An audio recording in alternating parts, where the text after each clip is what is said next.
What is going on, All Terrain Nation? Whether it be two-wheel drive, four-wheel drive. Kelly, does it matter what you drive?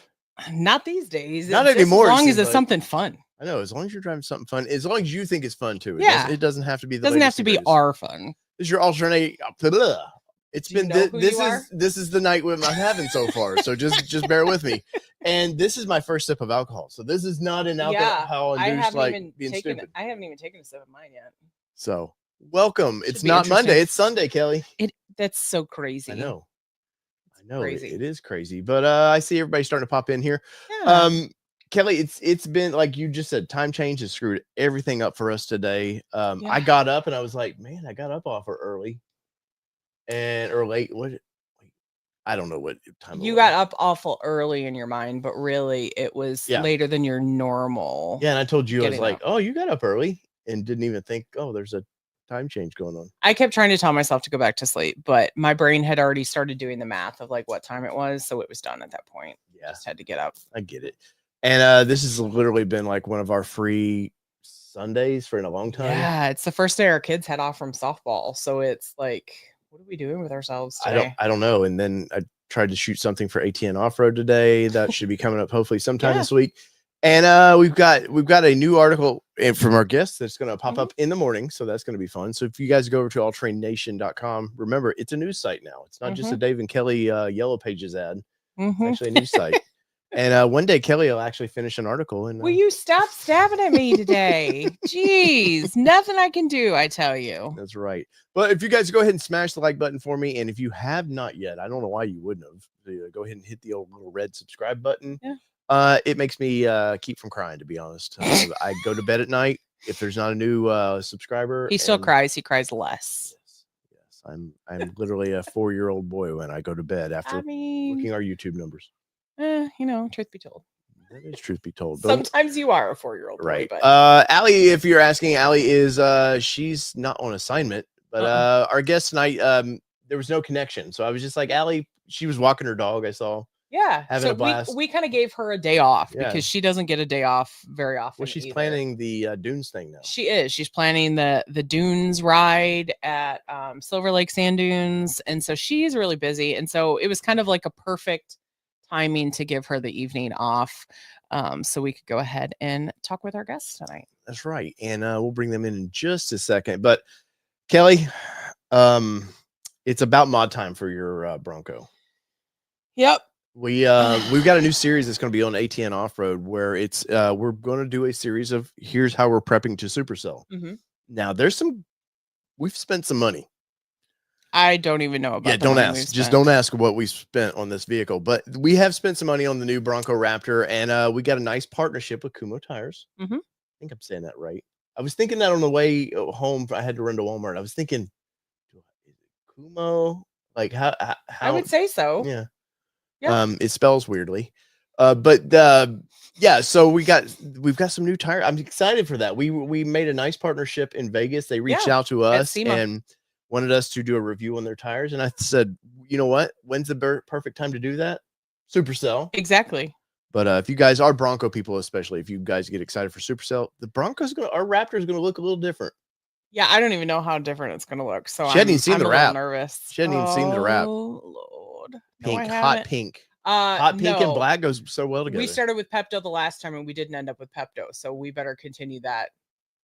Well, process. Our guest that we're going to bring in, She loves hot pink. She does. She does. She does love hot I feel like you're insulting her already. Not Jeez, at all. She's the rude one. Natalie, she's the rude one. Trust me. She knows better.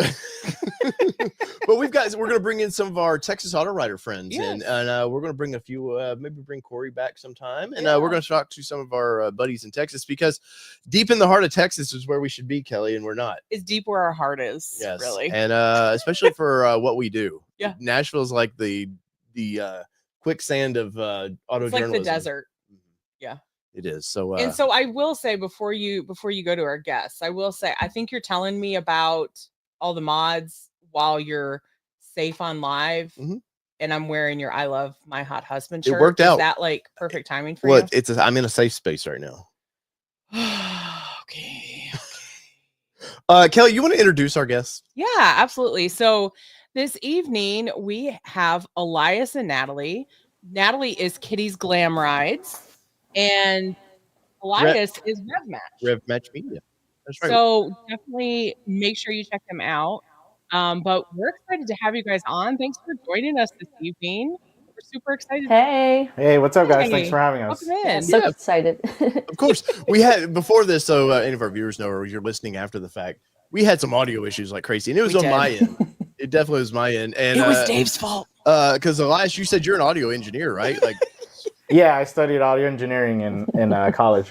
Yeah, you know which buttons to push. I'm a dumb redneck from Nashville, man. So I don't know what. I'm just pushing buttons, just praying that please something work. Yeah, you used to be on the other side of the audio. He used to be the musician side of the audio. So somebody else fixed. Somebody made me sound good. That was it. Well, as good as can be. But welcome to the show, guys. Great to have you. Natalie, Kelly just finished. I read it. I haven't got to post it yet, Natalie, but wrote a nice article about what was it, Tacoma and Ranger, if I remember correctly. Yeah. I'm excited to read it. Yeah, I told Kelly, honestly, Natalie, I said that's a really good article. So I'm excited to post that. But tonight I'm curious about you guys. We get to see you like for 5 minutes. We're all busy when we do these things in Texas. It's all hands on deck. Everybody has a job to do. We go do the job, and then everybody's so tired they don't want to hang out or anything. And tell us a little bit about you guys. What brought you to the auto world? Oh my gosh. I grew up in the auto world, so that's kind of a loaded question. For me, my great uncle, he drove a Tucker in NASCAR. So like he was best placement was 9th place. So for me, cars have always been a thing. My brothers had a shop growing up. My dad had a shop, always was in the shop. At the, when everyone's getting a repair, I was there playing video games, and then, oh, what are you doing? Oh, that's cool. And, so it was kind of always juxtaposed. And my first car was a Mustang. So, Ford family. Nice. Nice. We miss our Mustang badly. We do. I know. I saw it. I was like, it literally was like the perfect specimen. I had to. So, the Ford Pass app, when you get, I don't know if you have any new Ford products, but you get their Ford Pass app and you can kind of track your vehicles. Well, I had to disable it from this one because she kept, after we sold it, she was still tracking it where it was going across the country. And I was like, hey, they hadn't enabled it yet. I was waiting for to find out when the new owner did it, because I knew I wouldn't be able to track it anymore when the new owner took over. And so the last we saw it was in Louisiana somewhere. At an apartment complex. So she's not, no, it was across the street from a dealer. So I think it was at the dealer. Okay. So he disabled me, so I couldn't track her anymore.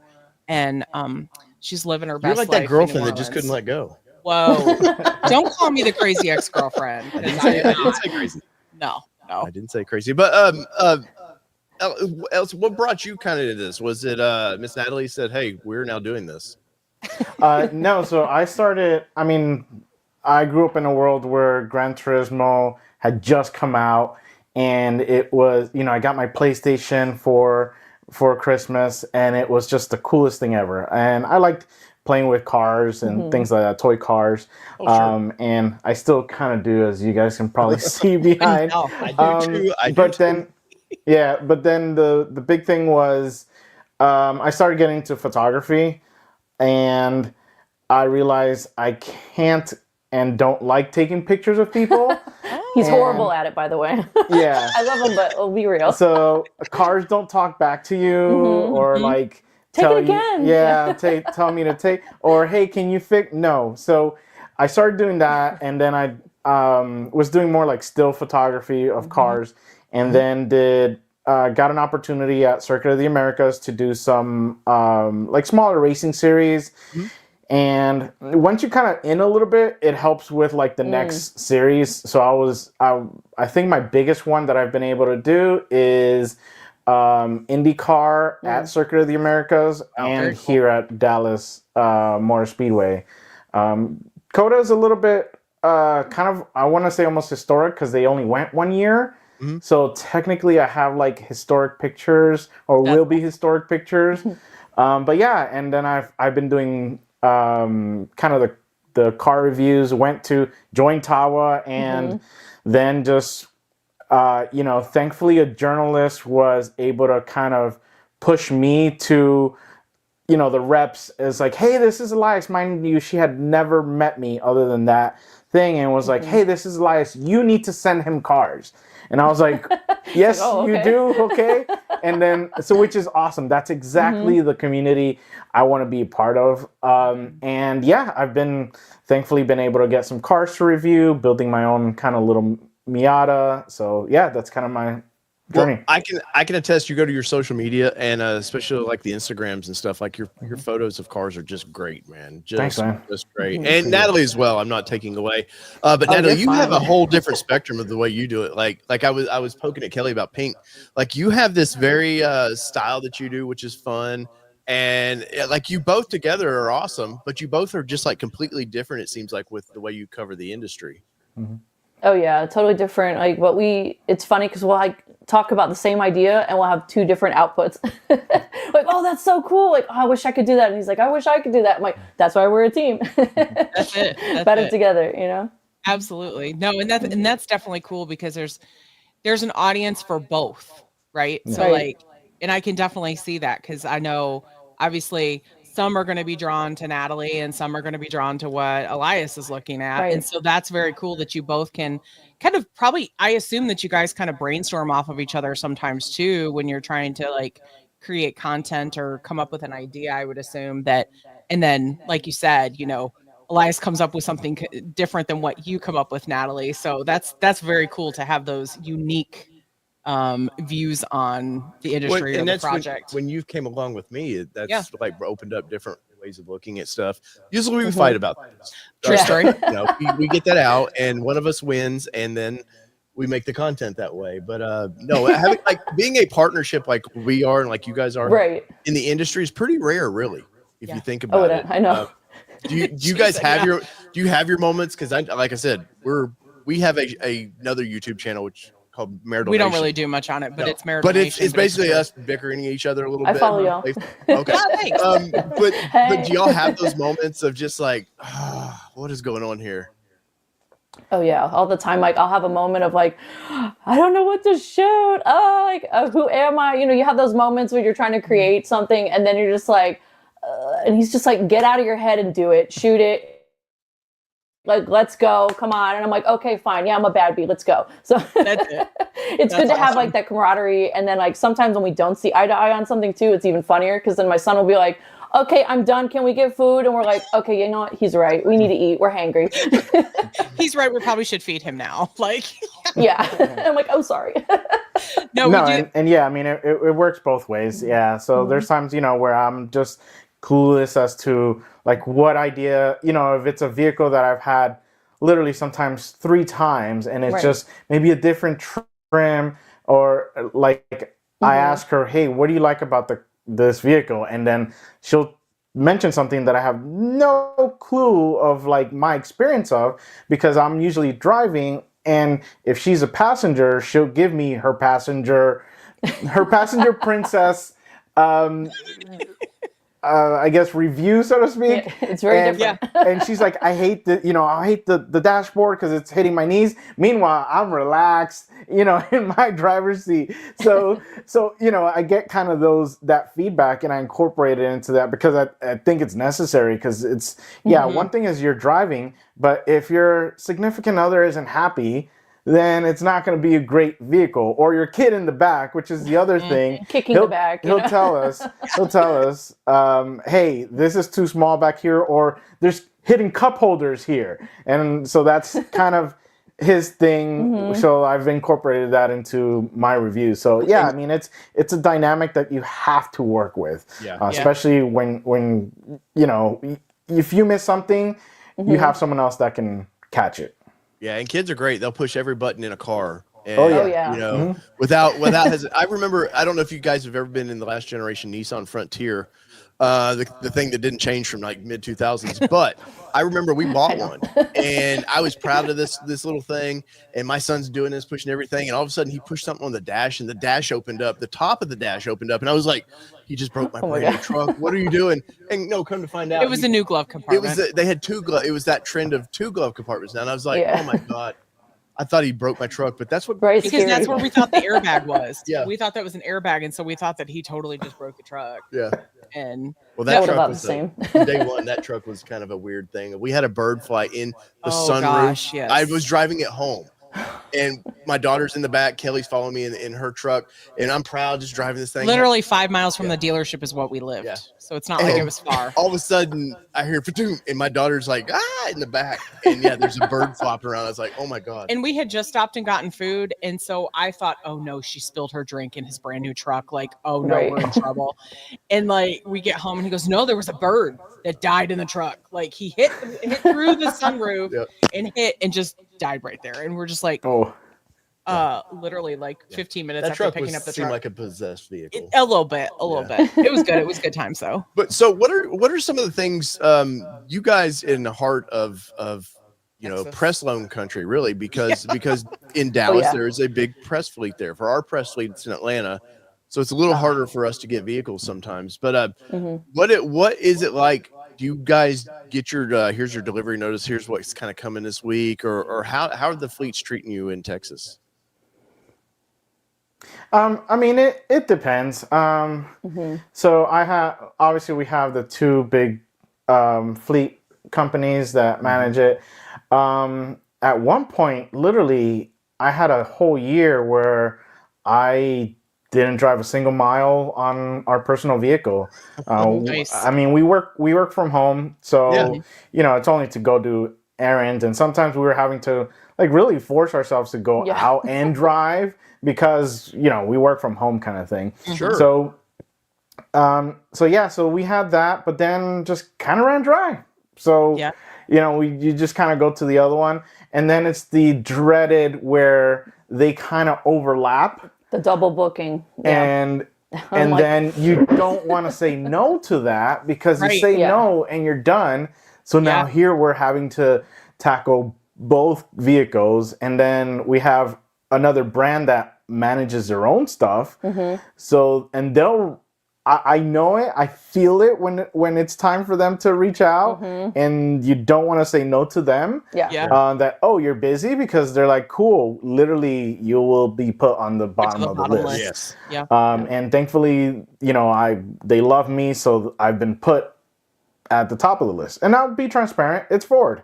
Ford has been awesome. In fact, they let us borrow the Ranger, the 2.7, which was like, apparently at that time was like not available yet. So they had just gotten it in, so it was awesome to having tested it. But yeah, that's kind of, and then, you know, we'll reach out sometimes, and sometimes we'll get an answer, sometimes we won't. We have to pester. Like, hey, I'm still so here. So it's that fine line, but yeah, you have to kind of be careful of reaching out to both of them, because they'll either say no or they won't say anything, and then they'll say, hey, yeah, here's a whole list. And yeah, sometimes it depends. Like when I had that other company that gave me the cars basically for a year, I think it was just more convenient for them to send one worker to swap the car instead of having two workers to pick up the car and then just kind of leave. I think a funny story that we had was, I think one of the last ones we had was the Cadillac Escalade V. So good. We had that for 2 weeks. Had that for 2 weeks. So I don't know if your viewers know, but usually you get them for a week, and then they pick them up. But we get it for a week, and we don't pay for the gas. So they're tanked up. They're full, And then they're like, as long as they tell us, as long as we have enough to go to the gas station, we're Get to fine. the gas station. Yep. Yeah. 50 And- or less. yeah. 50 or more. And Yeah. we typically, I like to keep it at like 50. Just Sure. even though the gas station's like 5 miles, less than 5 miles, really. But still, yeah. But still, you never know. So we had the Escalade. I'm like, cool. V mode the whole time, just blast, just making it scream. And it was, I think they picked up on Monday, and then on Sunday night, I'm like at 50. I think probably like 30, if anything, on that one. Yeah. Our rep goes, by the way, you're gonna have to keep the Escalade for another week because I don't have anyone to pick it up. I'm like, okay, Such cool. a problem. And I was like, Darn, I'm gonna have to put gas. Except in for the it. gas. and then we went to the gas station, and because it has basically the Camaro V8 supercharged, you have to go premium, and it was $100 fill up. I just want to cry. I was like, Yeah. and we're in Texas, so It's usually cheap, but that was pretty bad. Yeah. so $100, and then and then at the end of that second week, we had blown by the gas. So we literally spent $200 worth of gas those 2 weeks. Thankfully, only $100 on my end. It was yours, But yeah. I was like, no. But it was worth it. It was fun. Yeah. It was My way son's like, worth it. hit the switch. And I'm like, okay. You're like, not this week. Let's not this week. yeah. Yeah, that's it. That's crazy because I know we ran into that when Nissan was picking up. Which one did we have for a week? If I had Nissan, asked it's you, anything they have. the EV. Oh, the Aria. Yeah, so we had the Aria for a week, and that's what they told us too. It was like just as long as it's enough where we can go to a charging station. Well, at the time when we had it, charging stations were not as easily to be found in our area, and so I was very adamant about making sure that I kept it plugged in the whole time, even for just the trickle charge. Oh, yeah. So that they could get to some place that because- was 30 miles away was the closest place. Remember, it was going from Nashville to South Carolina. Yeah, so it was going from Nashville to South Carolina. So he had already planned, and I had a whole conversation with him about it. It was like, yeah, I've already planned my trip of where I need to stop and like everything to get, kind of charged up and things like that. So thinking about it from an EV perspective, like it's a whole different animal at least. Now, granted, in our area now, we have chargers like at our electric company and stuff like that now, Right. but at that time, there was definitely not. But we have definitely run into that where we tend to do a hyperloop on any of our press vehicles that we get. And we call it a hyperloop, but it's like a 40-mile loop that we do in all of our vehicles. It's the same one. And so we've got, comparison of apples to apples. And most times we can't get to that hyperloop until Saturday. So like the car's been dropped off on Tuesday. And so by the time we hit Saturday, it's like, dang, we got to put gas in this car. We're not supposed to have to put gas in the car, So it's funny you say that about like going, man, we have to fill back up so we can survive the next week. Well, yeah, you guys were probably averaging like 8 miles a gallon in that thing. If that. Yeah, I think that's if I don't accurate, recall if I recall correctly, yeah, that's about how much it was. And we had it during the winter too, and remote. Okay, so there's cars like inside the house I can remote start it, and you're like, shut up, everyone! I gotta hear if it turned on. Right?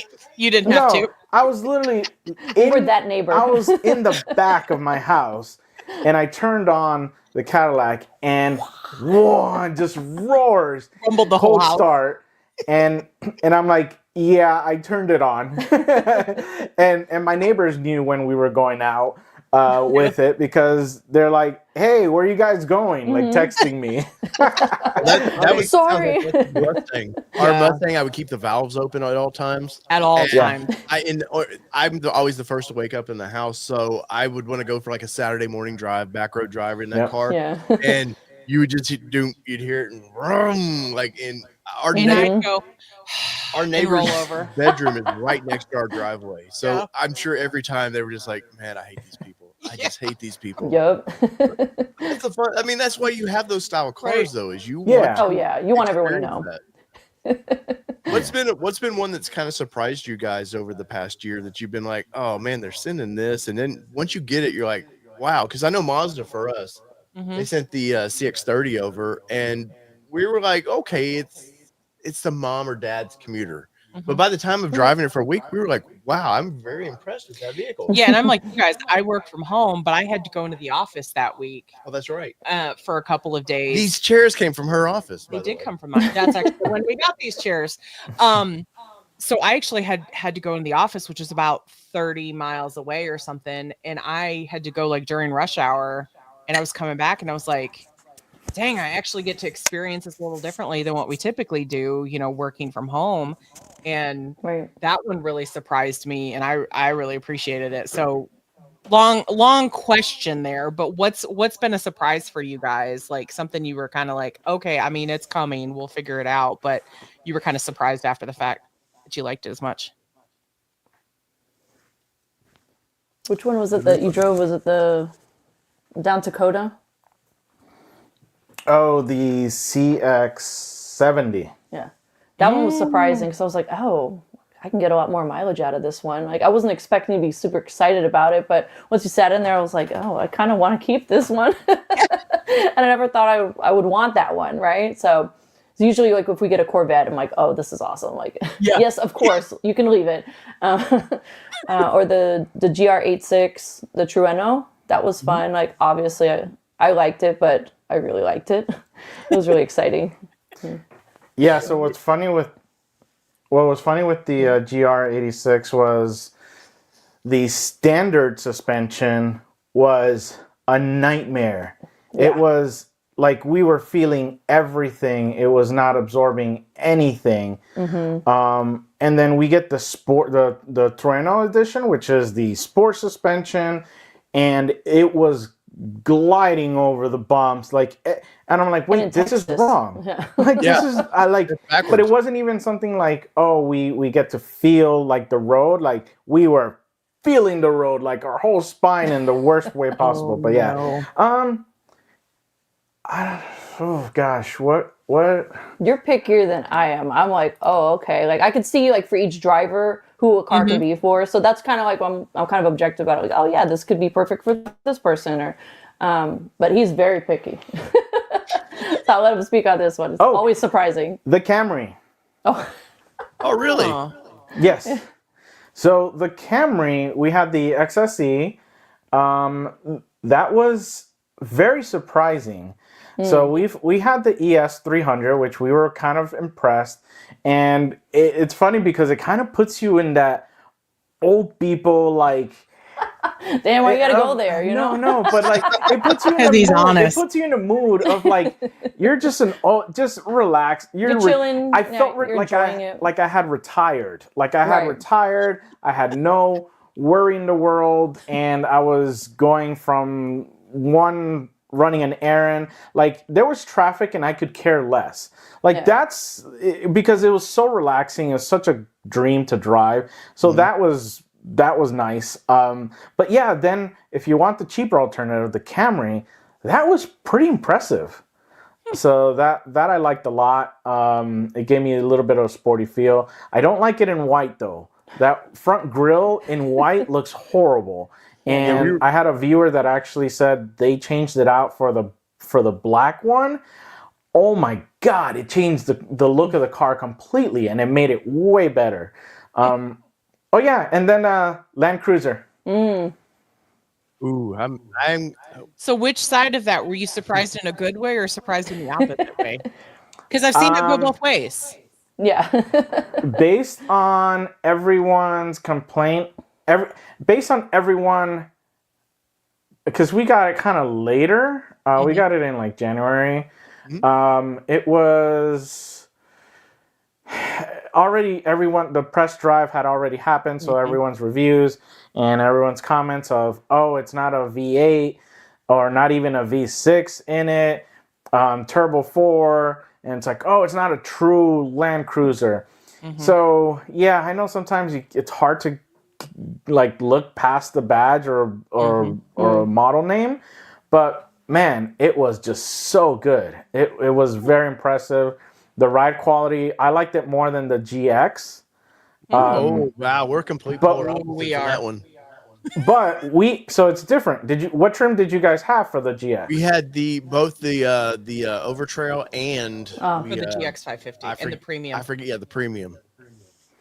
So we had the premium. We had the limited plus. Yeah, we had the Yeah, Okay. I think so. the luxury plus. Luxury plus. There you go. So that's why you guys liked it. Luxury plus was horrible because it has the adaptive suspension, and in normal or even comfort mode, because it had, I think it's 22 or 23-inch wheels, but it was just the oscillation of the suspension to what was coming into the cab was out of sync, and we were just like feeling sick.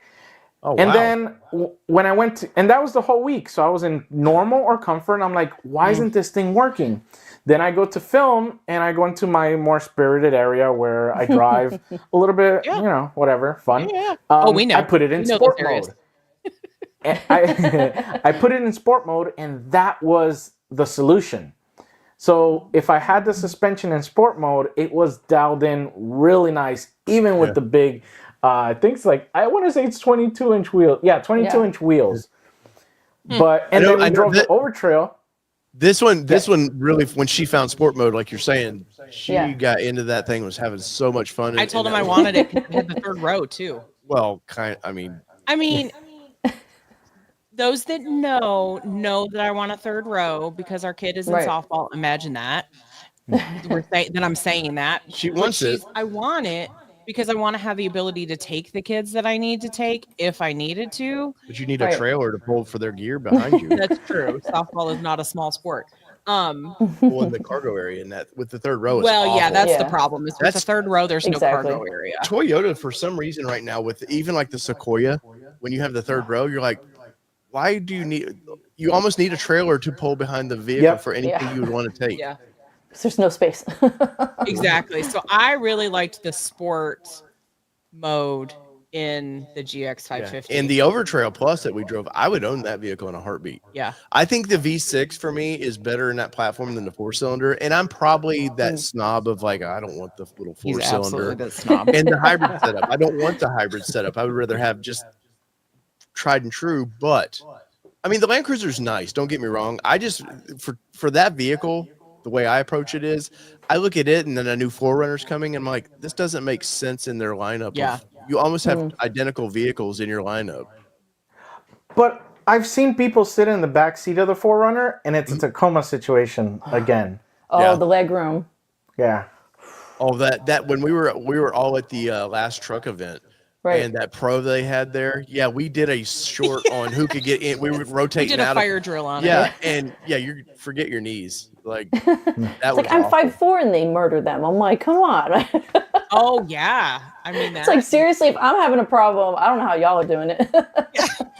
It's cool that Toyota's taking chances like that, but you're like, did nobody ever get in the back seat? Did they never put an adult in the back seat? Yeah, a proper adult. Like put someone that's like 6'5" or something, So it's like it's really tested. Yeah, I feel like that should be like a guaranteed test on any vehicle before it hits market, that you should put 4 full-size adults in the vehicle and see how they fit. And they have to do I mean, I'm not against it. I would love to see a fire drill in every car. We're here for it. Series on ATN, fire drill in every vehicle. Yeah. No thanks. We're never getting a car again from any manufacturer. We do that. Right. They're like, to hell with them. Yeah, right.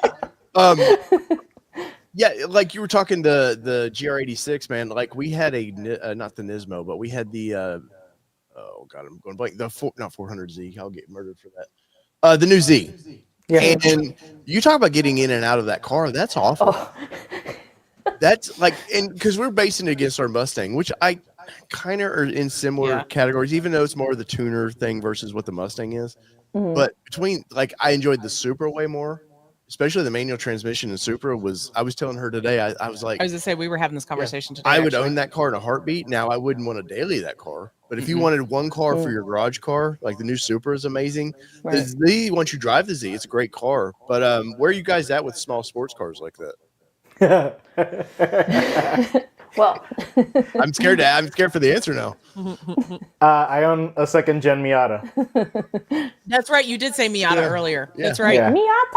Miata.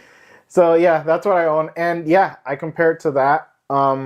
Yeah, especially the supercar entrance, kind of like you kind of do one of those. You slide in, you put Yep. yourself in the shape of the seat, and you just kind of slide in. So yeah, everything pretty much gets sports car wise gets compared to that. You know, it's always the answer. It really is. Yeah, no, I'll be honest. Like the second car I ever wanted to buy was a Miata. There was one that was like a 2-year-old used car at the local Nissan dealership here. I did everything I could. Of course, I had no money. I had no business even. They should not even let me sat in that car at the time. They shouldn't have even looked at them. I when it comes new car or not new car, but when we need something just for around the house, I always go back to Miata. Like they're cheap, they're fun. They're sporty enough for what it is that you can get on the back roads and go, oh, I'm throwing it around a little bit. Still I'm having hugs. fun. Yeah. But she doesn't want a manual transmission for one thing. So I'm a clutch killer. I'm absolutely a clutch killer. I ride it because I don't like to dump it. And so each vehicle is a little different. And so I would just much rather ride that clutch. So that's why I don't ever drive our press vehicles that we get that are manuals because I don't want to ruin a clutch. Oh, I had fun with her in the Nissan. I did a little bit in the Nissan Z. Because I felt like that was the right car for me to give it a try, because we've talked to several people about the Nissan Z and how the clutch pattern in it is a little easier than some of the other vehicles, and I dumped the clutch a couple times. Oh, it was great for video content. He loved it. If I was doing shorts at the time, which you guys are the king of shorts, by the way. You guys are always doing fun shorts. Yes, but I really wasn't into those at the time, and I wish that would have been probably a little slightly viral. He's kind of an old dog, trying to get him to do some new tricks every now and then, and this is hard to get this one. But I'm also not the artistic one, so I'll just be like, you need to do this. This is a smart idea. I couldn't tell you how to do it. I just show up. But I just show up. You should figure this out. You just show up. The next time we're in the same vicinity, I'll just like batch shoot a bunch of them for you. But here you go. There you go. Hey, don't challenge me with a good time, because that sounds perfect to me. That sounds awesome. Which is the first time I don't know if we officially met at one of the Tawa events, but I remember watching you guys, like the way you were doing content. And I was like, because y'all were very like car fast. I'm used to old journalists, like camera walking around, and you guys like bam, bam, bam, bam, bam. And I was like, they have a mission. Yeah, what are they doing? And I asked my buddy Estradal, I was like, because I didn't know you guys. I'd seen your social medias, but I didn't really know you. Right. He's like, oh no, they love doing the short stuff, and then you see that as we're all on the board now, you see how that's picking up, and Corey, bless his heart, is like, no, we got to have these people that do shorts. So you guys have to be like, hell yes, that's what we want more of. Like, what is your preferred style of content though? Oh man, so I am a trained journalist by trade, and going to school, J school and everything. But I was always the rebel. You can ask anyone I went to school with. I was always towing the line, saying, "That's cute, but I don't want to do it like that. I don't care about the status quo. You can kiss mine. I'm not doing that." So I would always be the one taking pictures, doing video, and I wanted to incorporate that into car stuff. I am a journalist. I know how to write a story. I know how to visually storytell, but I want to make it fun. And, I usually write for like women's publications, like A Girl's Guide to Cars, and my own channel. And I'm like, well, sometimes you just want to see like, how cool is it? What does it look like? What's the interior? What are the buttons? Where can I put my bag? That kind of thing. Or is there enough leg room? Where can I put the car seat? Relevant stuff. But then the artistic side, where usually women are not in that realm. It's usually guys that are shooting those really stylistic things. And that's why, we kind of do those punch-ins and stuff. It's more fun. It's more artsy, but I like it. And it's entertaining for me. And I'm like, I don't care if this gets 1,000 likes or 1 like. I don't care. I love this video. Even in this 30-second clip, I'm so exciid. It's crazy, though. Like, I know I've put my heart into something, and you get one like, or a couple of views, and you're like, I done editing. I'll sit back and watch it a few times, just going, yep, I nailed that. And then you're like, no one watches it. And then I've done a short where I could care less. I've literally my first short to take off was I was just trying, like on YouTube here. I was just testing it to see what it was like. I took my camera upright, went around a tire, a BF Goodrich tire. That was all I did, and I got like 20 or 30,000 views. I'm like, this doesn't make any sense at all. But I'm for it. And then, like, especially early on with YouTube, you would get a lot of subscribers just from stuff like that. You're like, okay, but they don't watch this. And my people watching this do not watch those. It's amazing. The goldfish mentality. Like it's thought it's looked at for 3 seconds and then it's done. Yeah. Like that's essentially what it kind of is. So Natalie, as a classically trained journalist, I mean, do you go to ballerina school for that too? Or stop it. Is there no, I do Taekwondo. My mom does ballet, but is there I remember in typing class, but if they like, oh no, classically, you gotta like twirl your finger when you do it. Stop it. Oh, I used to get so annoyed because they people would say, oh, car riders don't do this or they don't do that, and I'm like, well, what are you doing? Time's almost up for you. So they're like, dang. And I'm like, well, I'm sorry. Like, I'll be real. Nobody's just reading. They're watching. They're looking at other things, sound bites. They want to hear. They want to see. And if they can't physically get in it, if you can get them in that actual view, then people are more excited, And I know he's always like, okay, like I love his view because he'll get like the whole like long form version of it. And then I'll do like, the vertical short form. But I feel like you need all aspects. I don't feel like it should only be print, right? My thing as like a former, like I do creation also. So that's what I was talking about. I towed the line and I kind of pissed off people in school because they were like, you're on newspaper, you're on the magazine, you're doing this in television. I'm like, how are you, separating, the ethics of journalism and content creation? And I said, the difference is your personal ethics and how you present something. Because there's tons of influencers that will go, oh my God, it's so cute, yay! And I'm like, okay, I understand. Like, I do that with fashion stuff. That's a whole, I know, that's him with cars. Oh my God, Miata! But it annoys me because I feel like we should be cross-pollinating, but then there should also be a differentiation. Like, at events and stuff, like we all should be doing things, but different waves. So that way everyone has a different focus. The brands are getting what they want, but we're also being able to show people what they need as well. Right. And I struggle with what you're talking about. I struggle with because I'm not classically trained. I'm idiot trained at this. So I didn't have it. I got into this by accident. Like I owned auto forums and would just, you'd write little write-ups on that. But that was all I knew of it. And I started getting access to cars and I was like, okay. So I'm that, okay, I'm kind, I'm 50, so I am old, but I'm used to the road and track style, the way you read it, the way it was shot. And then I see like, TFL or Estrel, the way they do content. And I'm like, that's probably where I lean, but I struggle. And she's pushed me hard on the shorts. You have to, you got to do them. Now Kelly usually shoots any shorts we do now because I that's why you don't see many shorts. Yeah. But we got to talk offline. I struggle with that because when I get passionate about something, I ramble for one, but I get excited about this and I want people to feel what I'm feeling. And I don't feel like shorts can do that. Now there is a generation now that that's all they want because they want that. They want that 30-second dopamine hit. They learn something from it. Yep. But then they get bored and like, oh, squirrel, I got to be over here. Like, exactly. When I follow y'all's content, like I will see Natalie, I will see you talk about fashion on one of your channels and all of this. And then you get really into cars over here. And I'm like, well, that's your squirrel moment. That lets you your outlet of like, hey, I want to do that. Now, Elias, like, I need more from you. Okay. I see your amazing shots, man. I'm going to need a little more squirrel moment. I'm playing.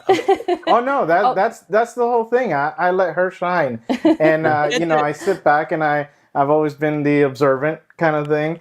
But no, so for my content, I'll be honest with you. I shoot to make editing easy. Yeah. Like that is my thing. I've always been a workflow kind of guy, especially like when I studied audio engineering and, and granted, I think I've brought that over from that mentality and I had a great producer that I work with is there are no rules in music. There's guidelines. Right. So I've always kind of, when people tell me, oh, your camera's supposed to be in this setting, you're supposed to have this kind of shot. You're not supposed to. You can if you want. You don't have to if you don't want to. So I've used that, and I've also made, like I said, being a parent of a homeschool kid, having responsibilities, having a full-time job as well outside of this, like you need to make the most, and having a relationship, because that's important. Gotta balance. You gotta, it's not just you say no to one thing, you say yes to one thing, you're gonna say no to another. Right. So that's how I kind of got my style of like be very structured in my shots, and it's helped because people know what shot to expect next.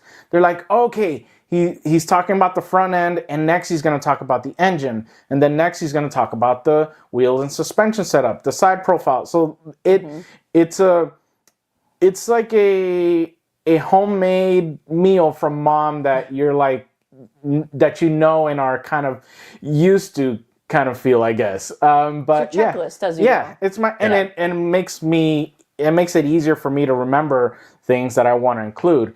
But yeah, I mean, that's kind of been my thing, and I've been bringing that into kind of the shorts, because I blended a little bit more of her style with my structure kind of thing. And she's been doing I need structure so bad. And I'm very creative, but like I'll be like, ooh, shiny, kind of like we were saying. and Even though there's something up there, okay? Yeah, and she's been doing the same thing with her more longer form videos. So I give her the structure of, let's set up a tripod, and let's get your shot, let's get you in the shot, let's talk about the points, but she gives her personality, which is I think that's the biggest thing of like, people are like, oh, I don't want to start my channel because there's so many other people that do the same thing. Yeah, that's right. But guess what? No one is you. Not even a twin would be technically you, because we're still just different individuals. Right. And we respond and react to things differently. And that's what will attract an audience to you, because it's you, not. And that's what I tell people. It's like, because I do some branding videos as well. It's like, do you want to be the face of your brand, or do you want your logo to be a face of your brand? And a lot of times they're like, the logo. And it's like, I try to kind of steer them away from that, because you're like, but you're you.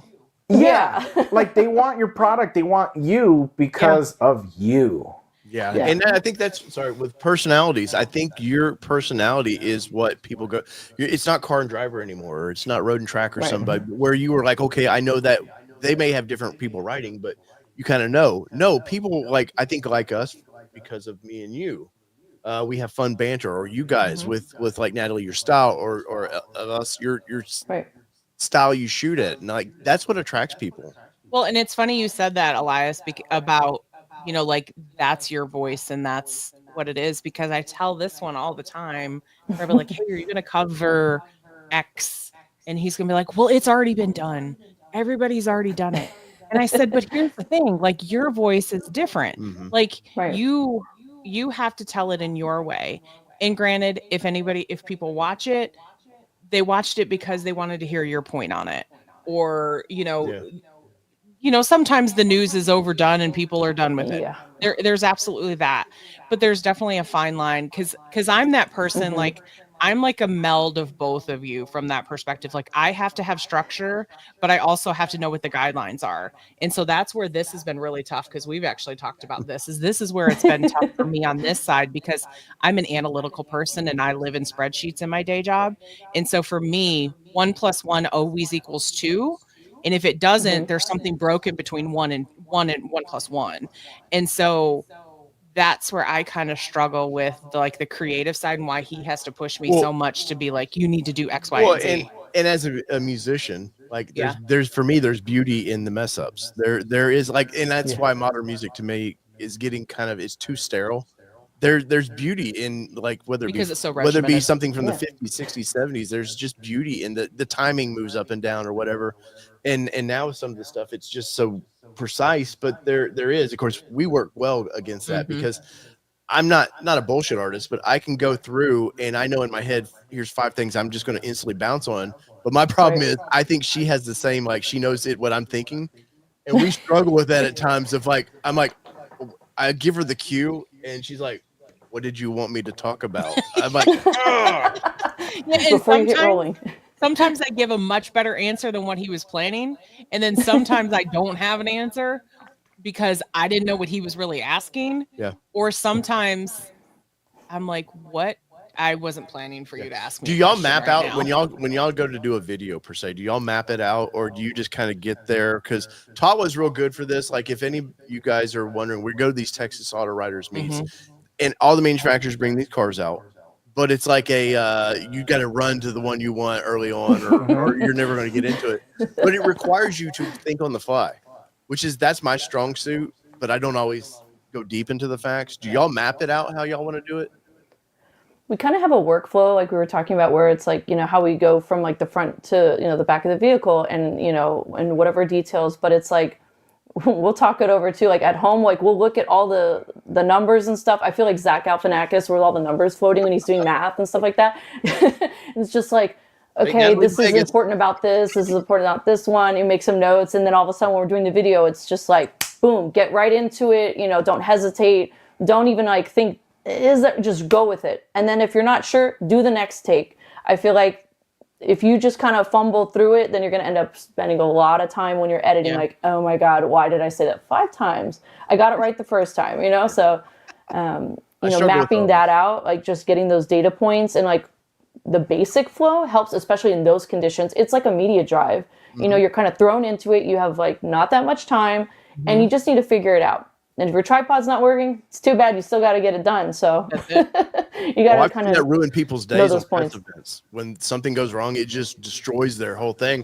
I'm very good at that. I'm like, no, I'll make something work. Like, it's a I've had now. some of my better videos have been on those when something goes wrong, and it forced me to not think too much about it. Just it's guerrilla style shooting. Okay, we just got to do this and go. Yeah, that's interesting. So have you? So Natalie, you're a big personality in all of your content.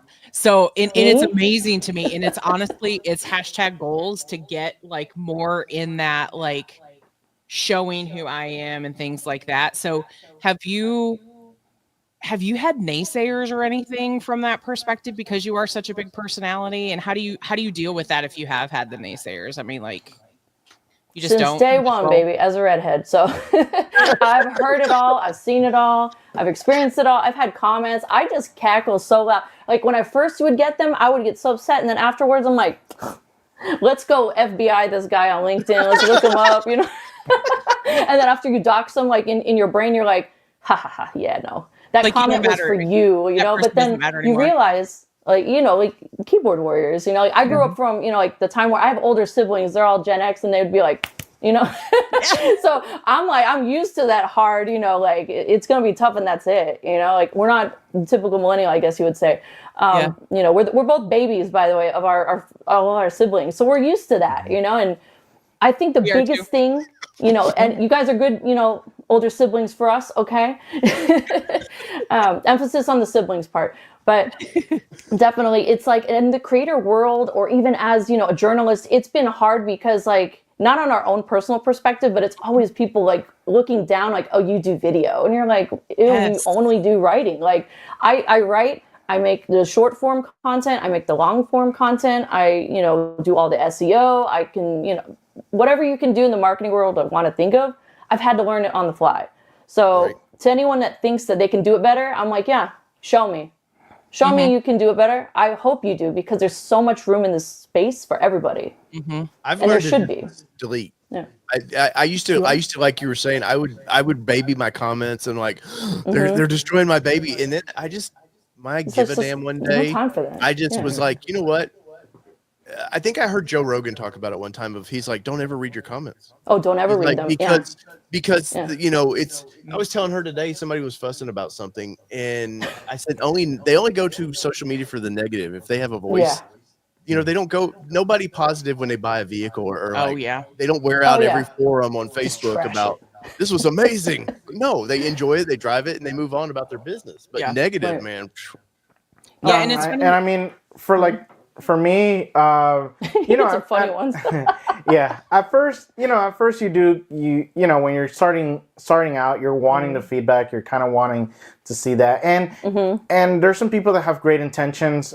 Hey, maybe you should show this, and I've adjusted my style and the content because I think they're right on some of them. I'm like, okay, yeah, it makes sense. I should have occasionally. Yeah. yeah, good feedback. And then what's great about it is you start to build your audience to the point where think of it like if you're performing at a concert and you have one idiot just booing you, they have an audience that's there to cheer you all around them, Drowning them out. Yeah, not just drowning them out, but also defending you, which is awesome. Stop it. Yeah, I feel like you saw me perform because I had a lot of those people like, get this guy off the stage, please. so it's awesome that I've been able to kind of build that community as well. Yeah. And I mean my content asks for that audience too. That's the other thing. I'll never forget one kid, and I don't even know who he was, but we were at the Houston Auto Show, I think it was. And it was media day, and some kids just literally with a GoPro going around going, this car's trash, look at this other trash. And I'm just like, whoa, dude, like, you're not going to be welcome. Now, granted, and the way I like, and it's not saying, don't speak negative about a vehicle, because you have to be honest, but be positive about it. There's some vehicles where I don't like something, and I say, I think it could be better like this. So, and I've had reps say, hey, we took a look into that, and we're going to probably consider that. Or, they've given me feedback, hey, thanks for that. Lexus guy was actually really good about it at the Tawa event, where he's like, what don't you like about the vehicle? And I was like, what? I was like, it's constructive. And and I said, I talked to him about the suspension. He goes, okay, cool. He's like, I'm going to go ahead and let my team know about that. But that's the whole thing of not just saying it sucks, but why does it suck? And how can you make it better? The best part. Yeah. And I think that's why my audience kind of likes my, my content, because I have a more positive spin towards things that I may not like.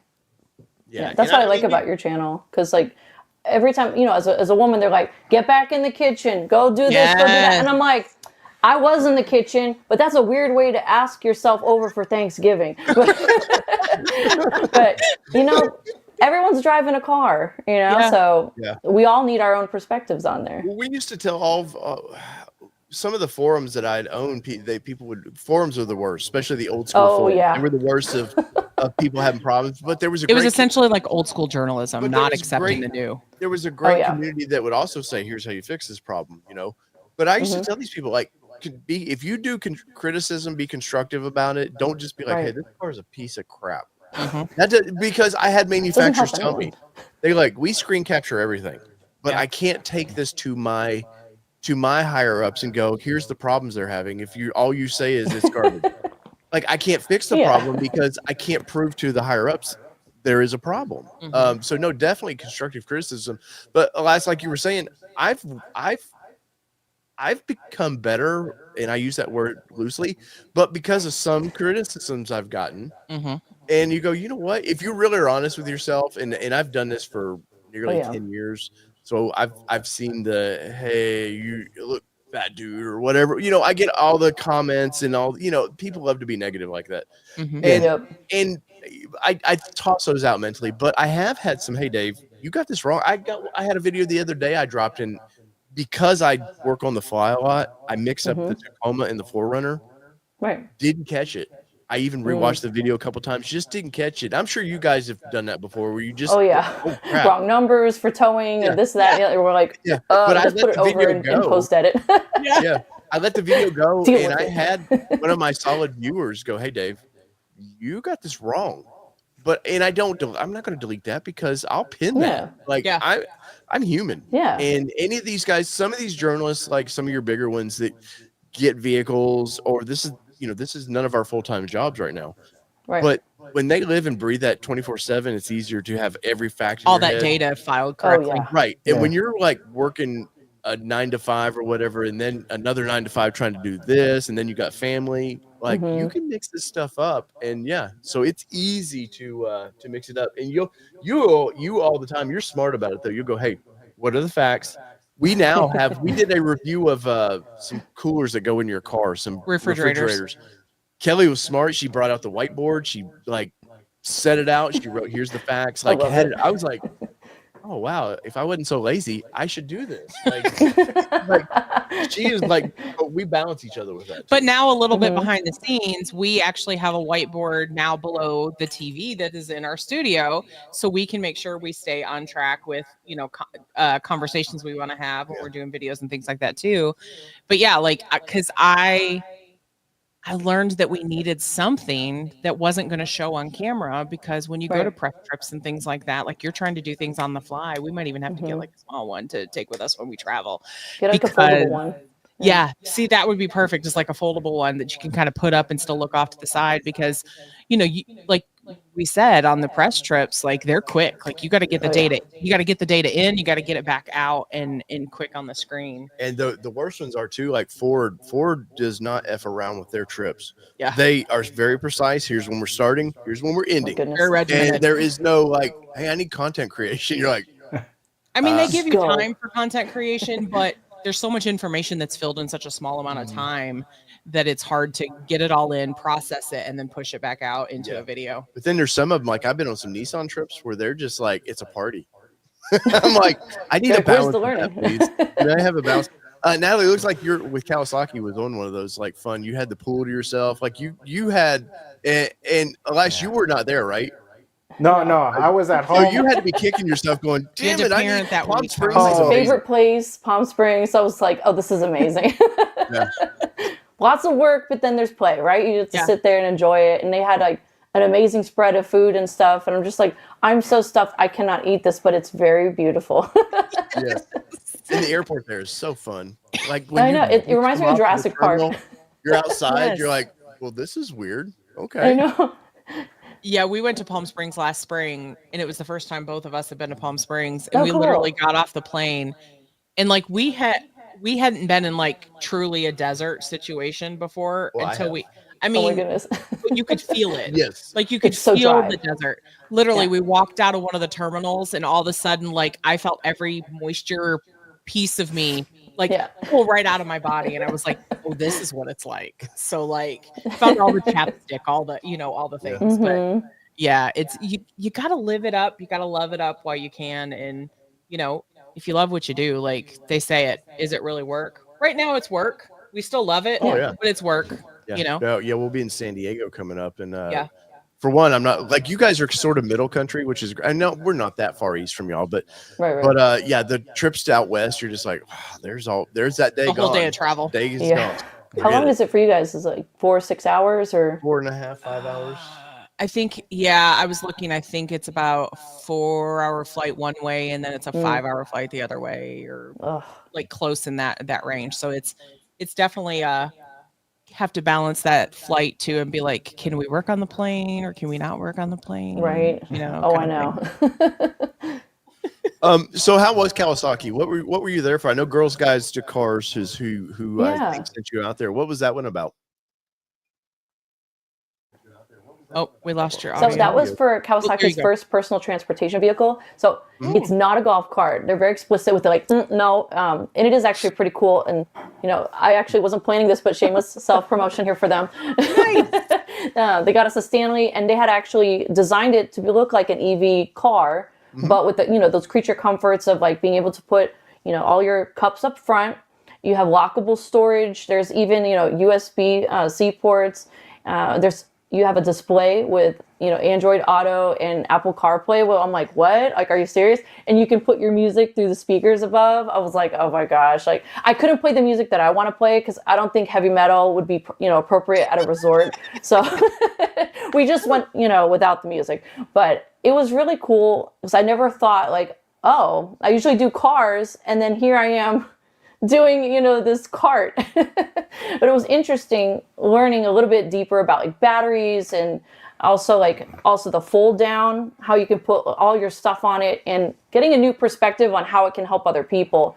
Because it's a neighborhood activity vehicle where you can go to the barbecue, you can go to your neighbor, the pool, wherever you're going around.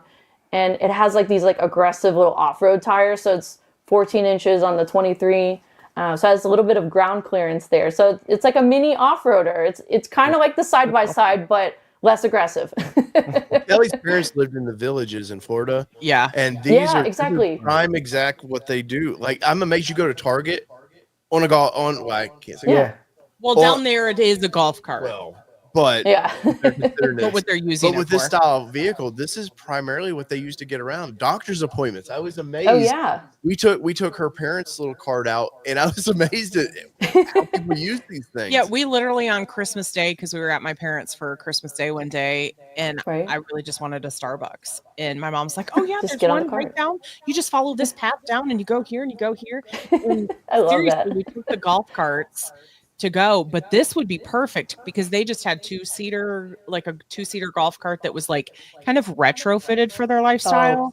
So I can see where this would absolutely be much better option for a lot of the community down there. And I don't know if in where, in Texas, so you guys are seeing this, but we're seeing a lot more. No. Oh, sorry. I'm finishing. Hold This is in California. Sorry, Marital Nation. But I know we're having a lot more planned communities in our area, and we're starting to see those pop up a lot more. And it's more conducive for a residential vehicle like this because people want to park their car and they want to be done. And then they just want to, if they need to go across to the pool or across to the golf course or, things like that, they have those opportunities. So I think I think it'll be a home run for those communities. And for sure. the dirt bike, honestly, was the one I was just. so I don't think they let you go out on this one. But No. I was like, man, I would have loved to ride I that wish.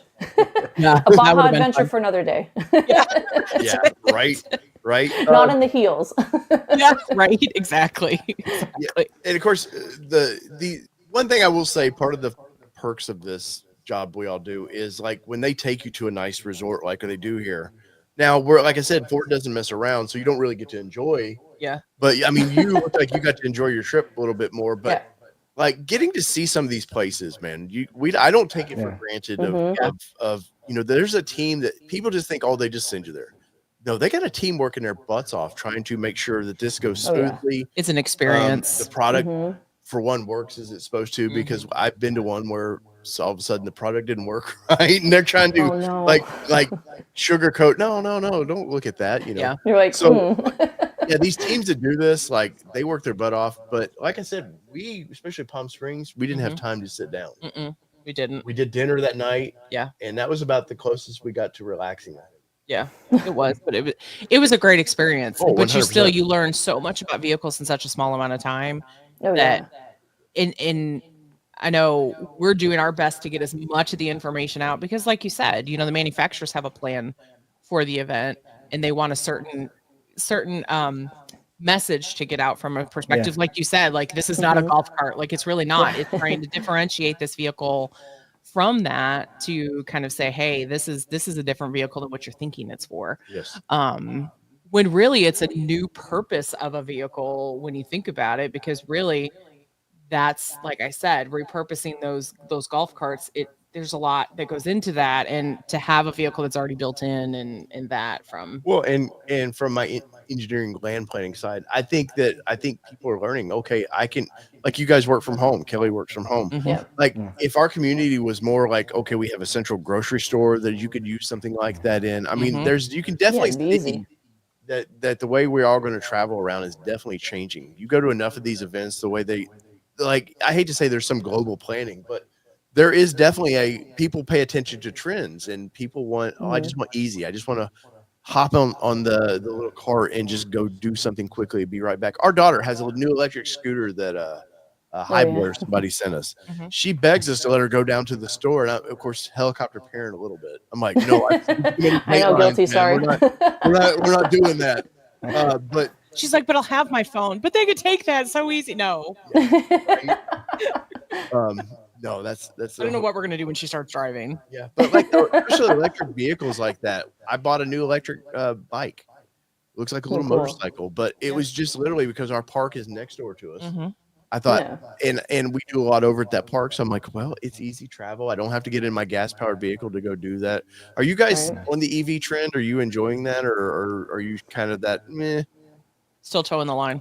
So I think Yeah, for it's kinda, so we've obviously had gas, we've had diesel, we've had, as far as like reviews, electric, full electric, plug in. Yeah. regular, regular hybrid and plug-in. For me, for my needs, plug-in hybrid I think is the best of both worlds, because we've had the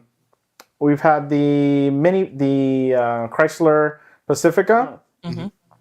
Plug it in, 25 miles, didn't use a drop of gas. If I needed to go somewhere further, which I did, down to Austin and back, I was benefiting from that. And it makes it easy, because if you don't want to fill up or you're in a rush, if you left the car charging overnight or it was plugged in, and you use my electric chargers that we have in the house, we have a timer and all that stuff.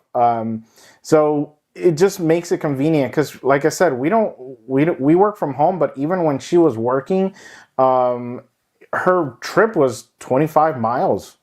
So she could have easily gone one way in the full charge and then come back with just using a little bit of the gas. Yeah. And I think so I think that's why it's the best, because again, if you forgot to plug it in, you have your tank and you use your fuel. If you don't have both, then that's on you. Sure. But yeah, I mean, I think that's where the big thing is, because it gives you that option, as opposed to just regular hybrid, where yeah, the gas engine is the hybrid system is helping out a little bit with the efficiency, but if you just want it to be more directed towards the EV side or the electric side, you plug it in. So I think that's my favorite, at least for me. As far as if we need to electrify it. If not, we're turbocharging it or supercharging it. Oh yeah, I need all the speed. Yeah. Well, that's so like with the new Ram pickup truck, the Revolution or Mm-hmm. whatever they call it. Ram Rev. That or we have a new Scout on order. I'm very excited by the generator technology they're using for EV, and it makes it more for like the grumpy old man that I am. It makes it more accepting of like, okay, like my biggest fear with my cell phone is it would die on me. Yeah. Because I don't know why. It's I keep it on charge all the time. I ruin the phones because I keep them on charge all the time. But it's my biggest fear is when I need it, I don't have it. And I think that's how my generation up feels about electric vehicles is, hey, I'm not going to, when I need that emergency situation or just whatever, I won't have it.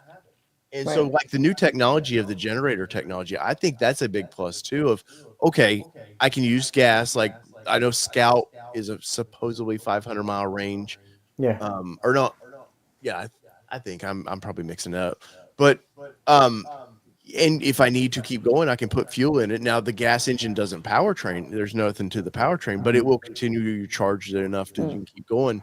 Are you guys interested in that kind of technology?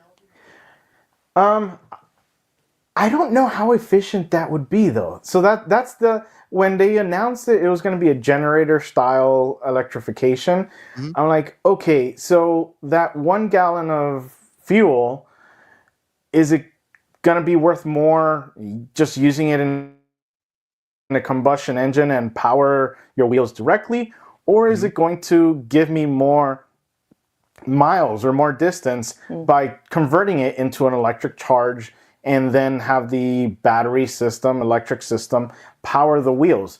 So I haven't dug too deep into it to see. I'm sure it has to make sense in the latter, because they wouldn't be using it unless it's more towards the Toyota route of hybrids, where on the bigger vehicles where it's like it's not to help fuel efficiency, it's to deliver power.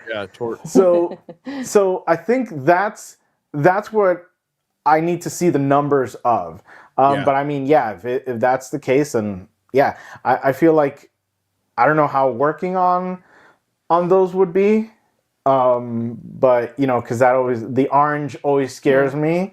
Yes, Having me those too. orange things. The While cable meanwhile, that's I like open up my inches thick. Yeah. I have my Miata, and I'm like, okay, cool. I just have 4 little spark plugs right there that I can literally just You know what to see do. there. You Yeah. know, I did a whole timing belt on my own kind of thing. So you know, it's that simplicity. So and then but then I start getting older, and I'm like, do I want to be working on these? And then sometimes you kind of do. It's like yeah. So it just depends. And then how are the mom and pops going to be handling these electrical, you know, vehicles, these hybrid vehicles? So that's a big thing that I think if what's the adapt or die Oh, yeah. situation Yeah. of like now, but now it's like, how are they training these like, you know, older mechanic shops that they may actually even be turning people away because we don't deal with hybrids. Yeah. Yeah. Well, or now you got to be an electrician to actually work on a vehicle. Or you have to go straight to the manufacturer for help. It's not you're not a mechanic anymore. You're an electrician trying to just plug something new in. So what is y'all's dream vehicles that y'all haven't got yet? What are a couple that you're like, you can see it, you can almost touch it, but it's not there for you guys yet? You answer yours, I'll answer mine. Oh man, I have a couple, but like right now, I wanna try the new like the Cadillac, their electrified vehicles, because I haven't driven them yet. Yeah. Just to compare it to like their gas models. But then also the Porsche Taycan, right? I always want to say Toucan. I'm sorry. Yeah. It does have a long kind of front end, so it makes sense. Yeah, it kind of looks like that, very obtuse. But because I went to their experience in Atlanta with a Girls Guide, before COVID, and it was a lot of fun doing slaloms, doing drifting and stuff, and getting that experience where I was like, well, now I want to see how it compares to an electric vehicle, because driving those vehicles are high performance, and you're just like, I'm not used to that with that. I mean, we've driven the Lucid. That was cool. That was on my dream list. Wow. And that was like insane. The horsepower pulled. It was like, whoa. That's awesome. So, well, and hold on a second, Natalie. Now you can get those Porsche EVs like half price too. Yeah, they're actually starting to get, or you can actually afford one of those things.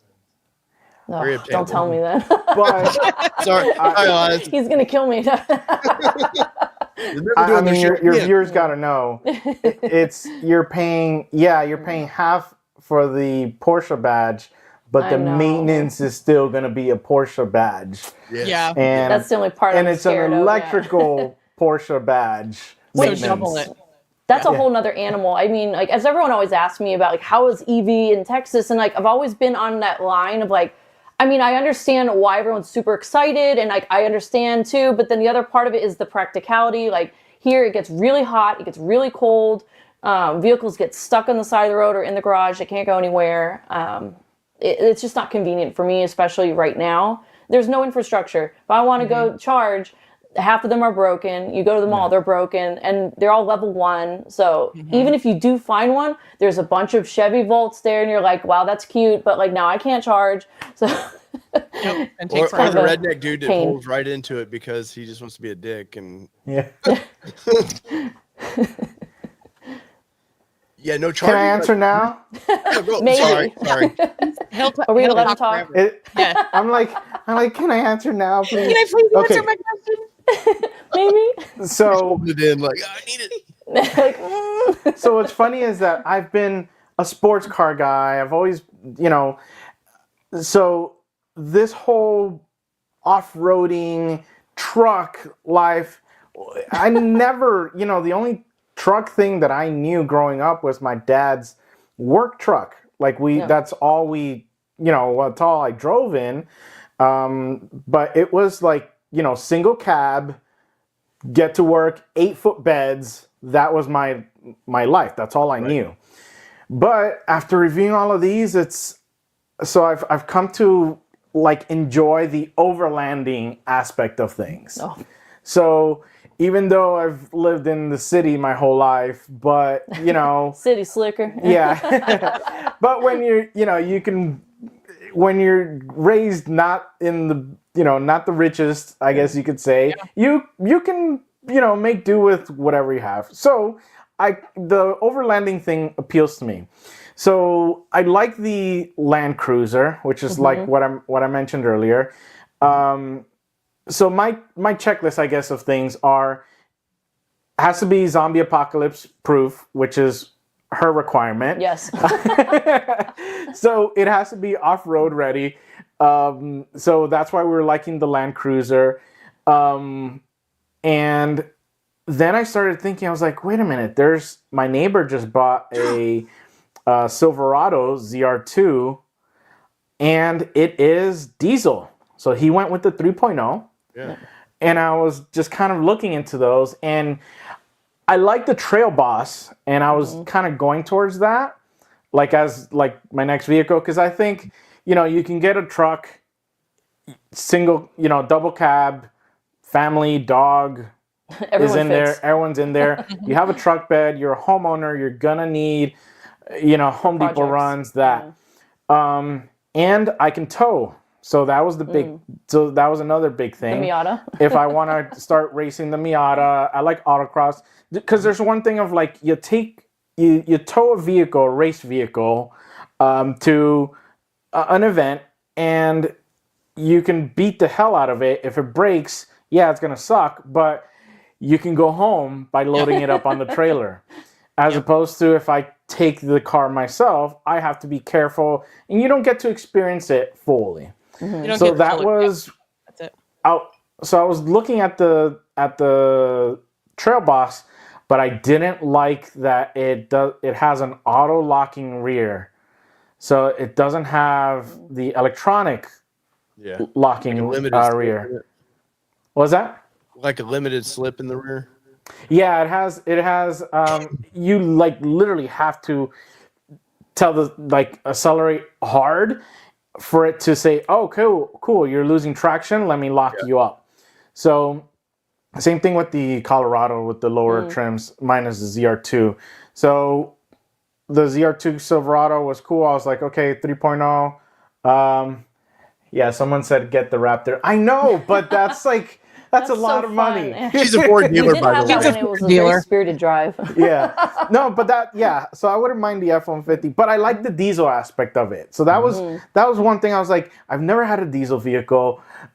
Let me do something stupid. So I think that is kind of not stupid, but different. Because now you have DEFs that you have to deal with and all that stuff. But yeah, I think a Silverado ZR2. And then that's the other thing of it sucks because if you take it off-road, in order to be off-road or pretty capable, you have to go into higher trims, which is now God, 70,000, 77,000. No. And that's, I need to make a video on that. It's cool. When are they going to be, we start thinking in the future, when are these $70,000, $80,000, $100,000 trucks going to be the $10,000, $5,000, $2,000 Jeeps that we see nowadays, kind of thing? So are they going to be like that? So well, that's. Go ahead. I'm sorry, I didn't mean to cut you off. No, go ahead. I was just going to say it's funny you say that because we've talked about this a lot. Is that there's so much tech in these vehicles now. And we're paying $80,000, $90,000, $100,000 for these vehicles. At what point is that tech going to become obsolete too? And now that's driving the price down. Or is the tech going to fail on us because time has evolved and the tech doesn't live up to the expectations? They don't want to update it. We've got all these, all of our phones at some point. Oh, you can't have that app anymore until you update the newest iOS. Oh, your phone isn't capable of updating to the new iOS. So at what point are these vehicles going to be too smart, but then they're too dumb for the new updates? So that's a scary thought for me down the road from some of these vehicles. And that's part of people's with EV. Tesla does a lot of over-air updates, and of course Ford does now. And they've bricked vehicles before with an over-air update, and I think that's what scares people too with EV. Of that or the battery. You go to replace the battery, and you're like, I didn't pay $20,000 for this car. Now I need it for a battery pack. That's ridiculous. And now it's dead. You can't do anything with it anymore. Yeah, no, the apocalypse vehicle that's always on our mind as well. That's why we have the Ford Ranger or Bronco Raptor. Bronco Raptor. is we've always my requirements now is always, because you guys get a lot of ice, snow, a little bit of snow, Yeah. but probably a lot more ice. That's always an issue Mhm. for us here in Tennessee is we get a lot of ice. We don't get snow, we get ice. And I always want a vehicle that 4-wheel drive, so I know if I need to get out of here, not for Yep. like, but if I need to Not get for, to the like, doomsday, hospital but, or like, something yeah. emergency, Mhm. I know I've got the most capable vehicle of doing it. Yeah, But we still Exactly. love the sports cars. Yes, we do. I do. Yeah, My wallet. I mean, Us too, like, I gotta have both. So final question on this. What was the one car that you were itching to review, and when you got it, you were like, oh, that's not good at all? Do they even want to answer that question, Dave? You don't have to, well, I guess you don't have to name really. But he is already there knows been which one. I'm scrolling. Because every brand has a disappointment. That's how it is. Well, and you self-hype yourself up sometimes when a car is coming too. Oh, sure. I did that probably with the Ranger Raptor. I hyped that thing so much that it couldn't live up to the expectations I set for it when I bought one. Mm. What do you think? He's researching now. He's like, I gotta get this. Oh, I'm up. scrolling on my. There's a couple site. contenders. Look so. to remind himself. He's like, the disgust. Me, I'm like thinking, what else can I add to the garage?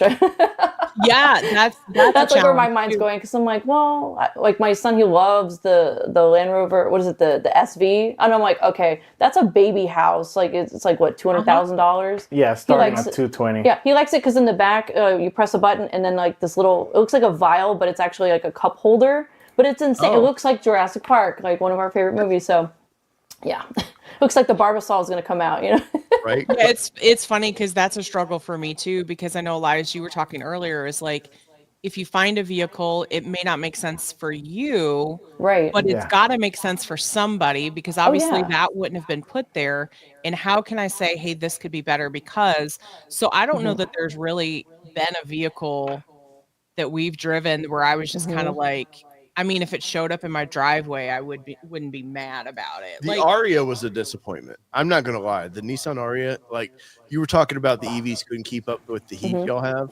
We were in this weird 100-degree stretch when we had that car, and the AC would not ever catch up. It was never cold enough. Yeah, we went across town and we're still sort of not sweating, but just kind of like uncomfortable. Yeah. I got one. Bring it to us. Honda Prologue. Really? Oh, yeah, he was very depressed about it. I was excited. I love the wheels. The lollipop. What's it called? The popsicle design. The popsicle design. Love it. Love the way it looks. It's cool looking Honda. I think it's a bad GM. Oh, I see it. I can see it. He's pulling up a video or a picture so we can share it with everybody. We were really excited about it. We saw it at the auto show and we're like, oh, I can't wait to drive it. And then, yeah. and I think I couldn't get past the badge.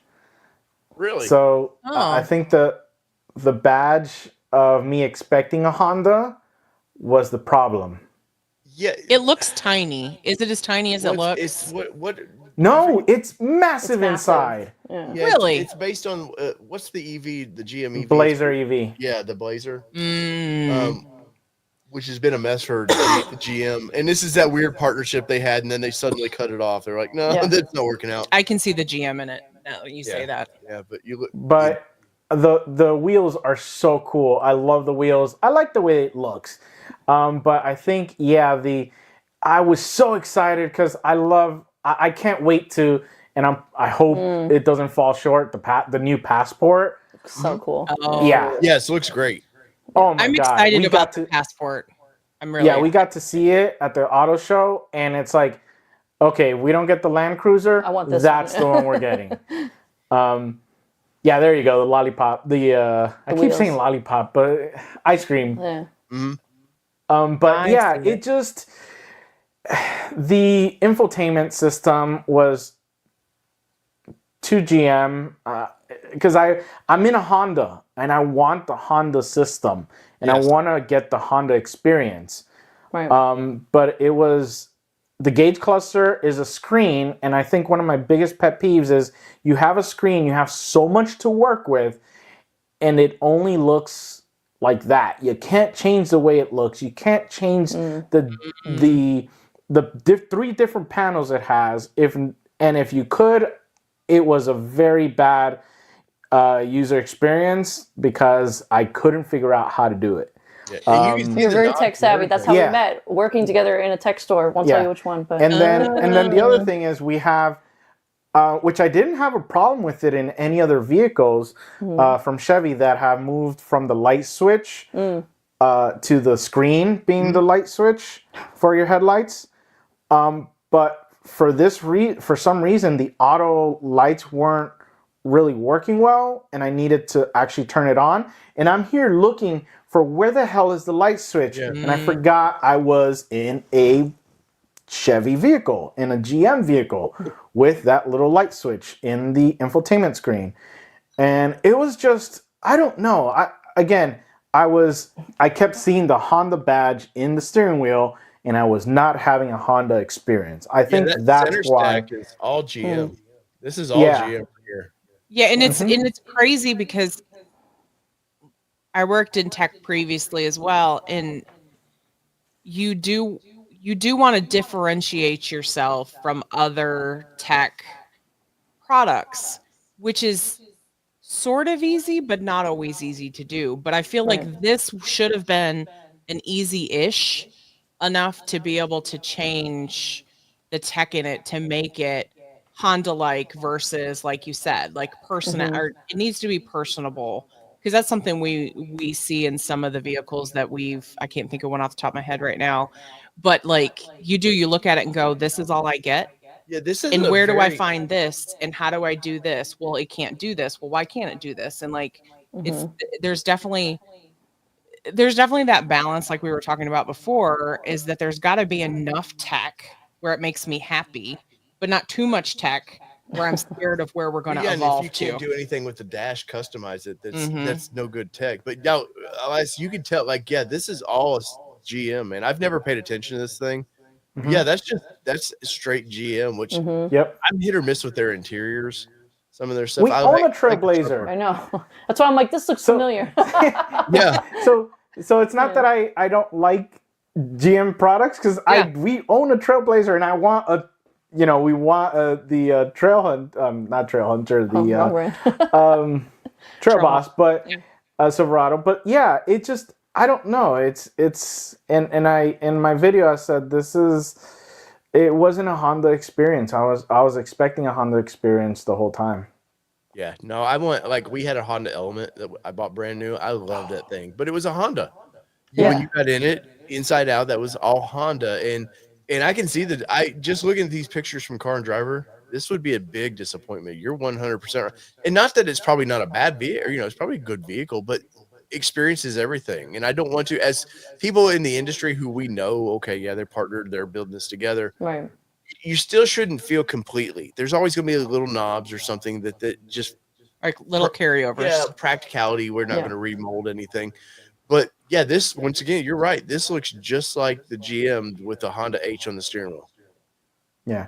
No, and I think the big thing is that these car brands have it's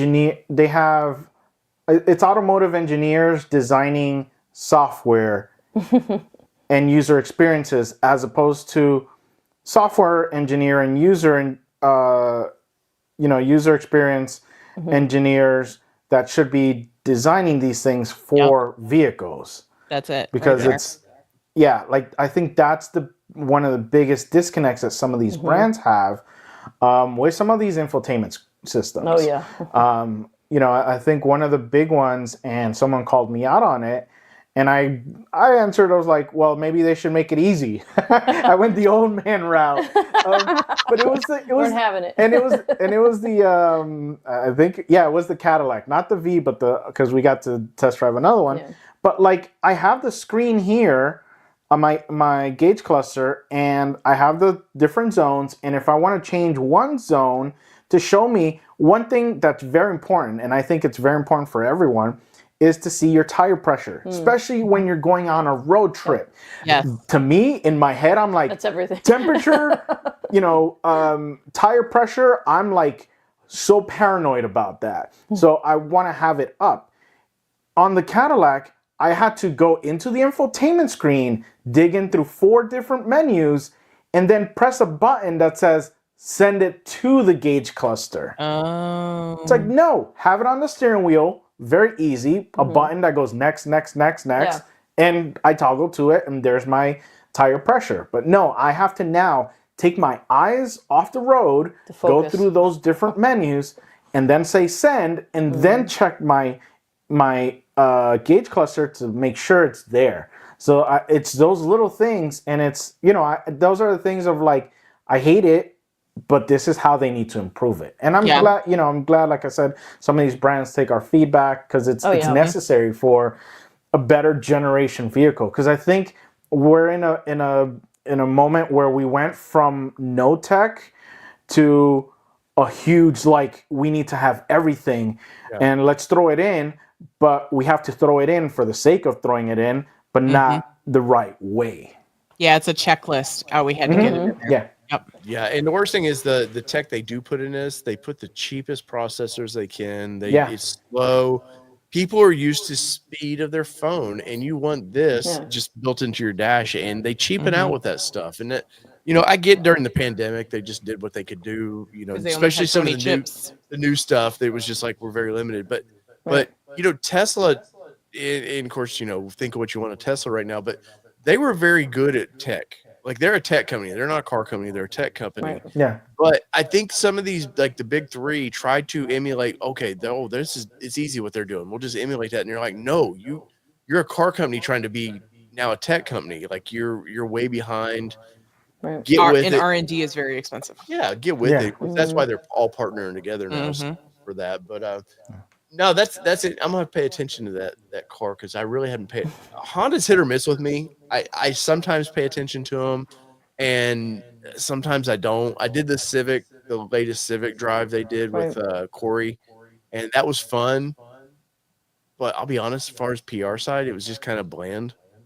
It wasn't a very encouraging. Like, I got lost by their own maps they gave me in my own town. It was in Nashville, and I was like, I know this town. Like, Wait a minute. There were some parts of the press event that were fabulous, like the experience piece of it, but the actual part of the drive part was where it was like a little like a backup plan would have been nice, because the Google Maps, so he stopped and the Google Maps was like, oh, now you need to go back to the hotel, and he was like, no, I need to go to the location, like, I'm supposed to be going over here.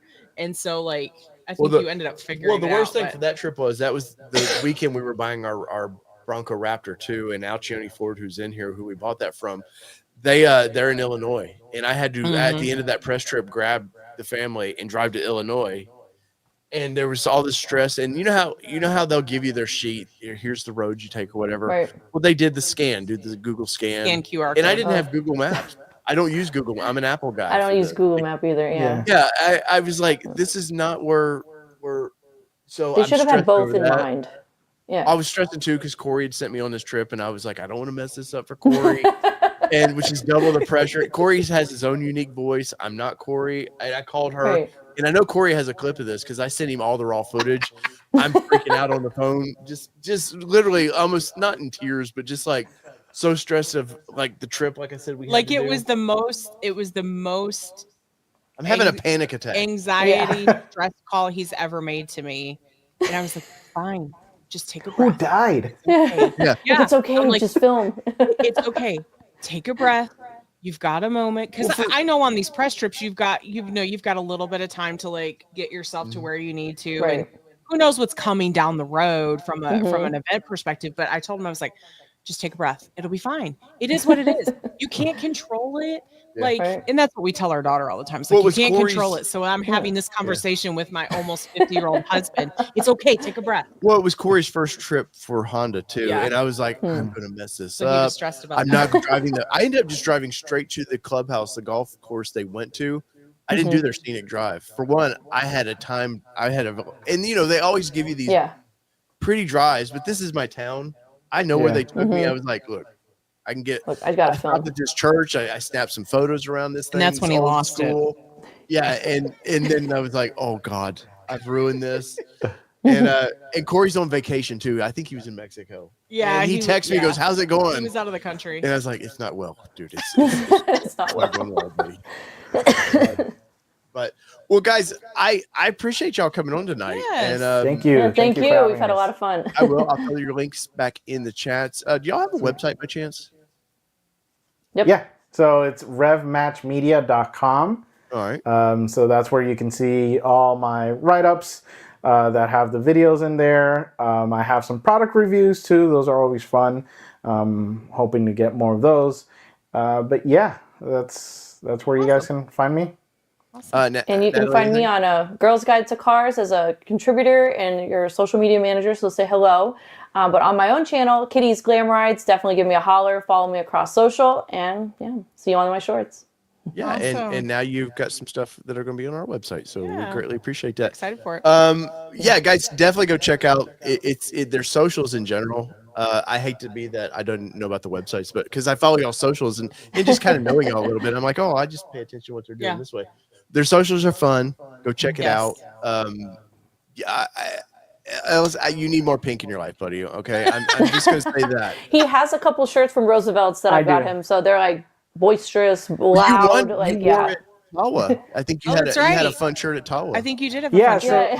So there are some. If you guys watch my videos, there are some themes to my shirts. So whenever I have a EV, I always wear my Jurassic Park because no dinosaurs were harmed in the making or the usage of those EVs.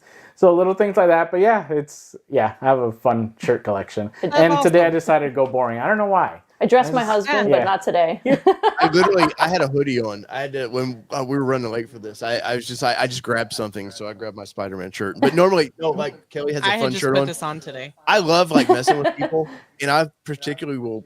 But like you said, what you do, I will throw a certain shirt on. But you know what? That makes the videos great because you'll get people commenting going, "Oh, I love your shirt, man," or because that means they're paying attention. So. Yeah.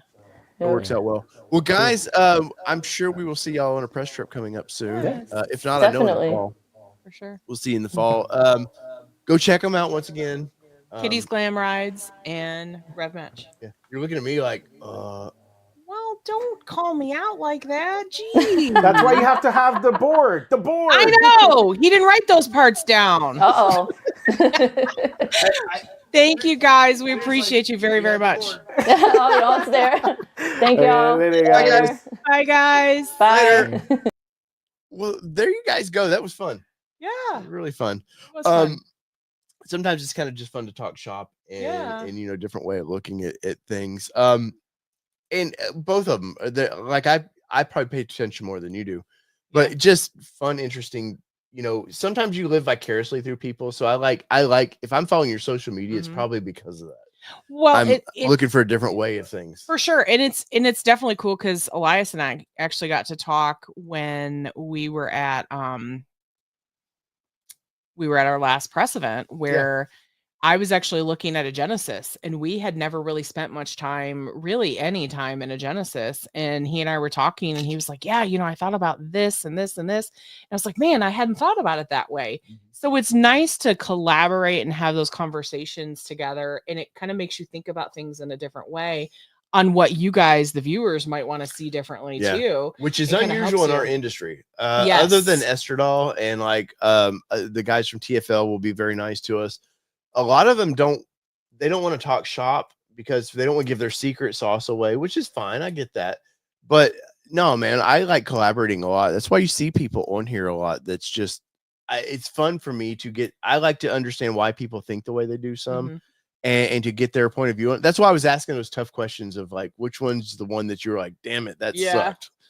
Because those are tough answers to give as a journalist too, because you don't want to be like, oh, well, you don't want to lose access. Yes. So there is a fine line of, we will critique. And it's like Elias was saying, you have to be critical, but hey, here's how it could be better. Yes. I'm not good at that, by the way, which I need to be. I need to watch their channel more and maybe pay attention a little bit more. Maybe you'll get, at mobile, I have chatted with Doug a little bit, to be honest. No, I honestly, Doug's not a guy I would be interested in having on the show. Nothing against Doug. His views on the industry that we're in sometimes aren't aren't great. Yeah, 2 million subs. Because Maybe. it's a different. Well, he's not into. It's a different approach. He doesn't at believe his- in manufacturers Yeah. paying for anything you do. Yeah, so he has Um, a different approach on it. yeah. So it's definitely nothing against Doug DeMuro by No, any means. no, not at all, man. But yeah, I've gotten, honestly, there's been people in the industry that I kind of had a bad attitude towards that I've got to meet and change. Like, I'm like, I was just being an asshole, which is hard to believe. But no, I mean, there's been people that now there's people out there like Tim has been a great mentor for me. yes. And there's others out there. When I see Andre, when I was talking about that Honda event, I was talking to Andre's shop and super nice. Didn't have to tell me the things he was telling me. But I think as a whole, if we're all help each other, we get better. Mhm. And it just makes the industry better. And if I ever learn to do shorts, watch out. Yeah. Watch out. It's on. That's why sometimes you guys will see that we'll bring people on and we'll be like, let's help them get to their number, and things like that, because we definitely know that there's so much work that goes into this. And Tim did it for me. Tim was a big, now Tim would have me on a show. I didn't have, especially the Nissan days, we had maybe 1,000 subs or something there, but Tim would put me on a show a little bit. And he was, trying to give me, he would always go, why are you just covering one brand? But, but no, he was, and even when we started this, he really helped not launch it, but made sure we had access to his audience, which was very kind. So that's the kind of things you'll see sometimes is what we'll bring, and you'll be like, I've never heard of these people before. And I'm not saying that about Katie's Glam. No, that's not. The conversation was going there. Stab it. But I am definitely not saying that about Rev Match or Kitty's Glam because they have a great platform and everything. I'm talking about the little guys that we might bring on sometimes and say, hey, help them, kind of get there. Yeah. That's why we do this, is because we want to bring everybody on. I wanted to, Allie was such a blessing to the Bronco world. And I don't think she didn't have the right social to help kind of kick her off. And I wanted to make sure that, hey, I had a big Bronco audience. They need to know you. They need to keep up with you because you have a lot of great stuff. Continue to grow your audience. And it's like, Laura with Alcione Ford. Alcione. I want to make sure they're a little dealership, but they sell across the world. So there's good things in small packages. I'll get to be that small package one day. So one last thing I want to talk about, and I piss these people off, man. Somebody's going to do a WTF video on me about this brand, and it's the TELO truck brand. I want to bring this up here. So you guys know I like quirky EVs. I do. I just like quirky, little, ugly, weird. Like most people would say, it's not common looking. And I know you're not a fan of this. Nope. But it's about the size of a Mini Cooper. And wait, what? Yeah.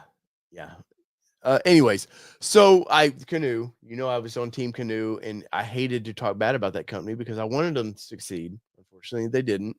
I probably made more money on those videos than they ever brought in, but that's a sad point.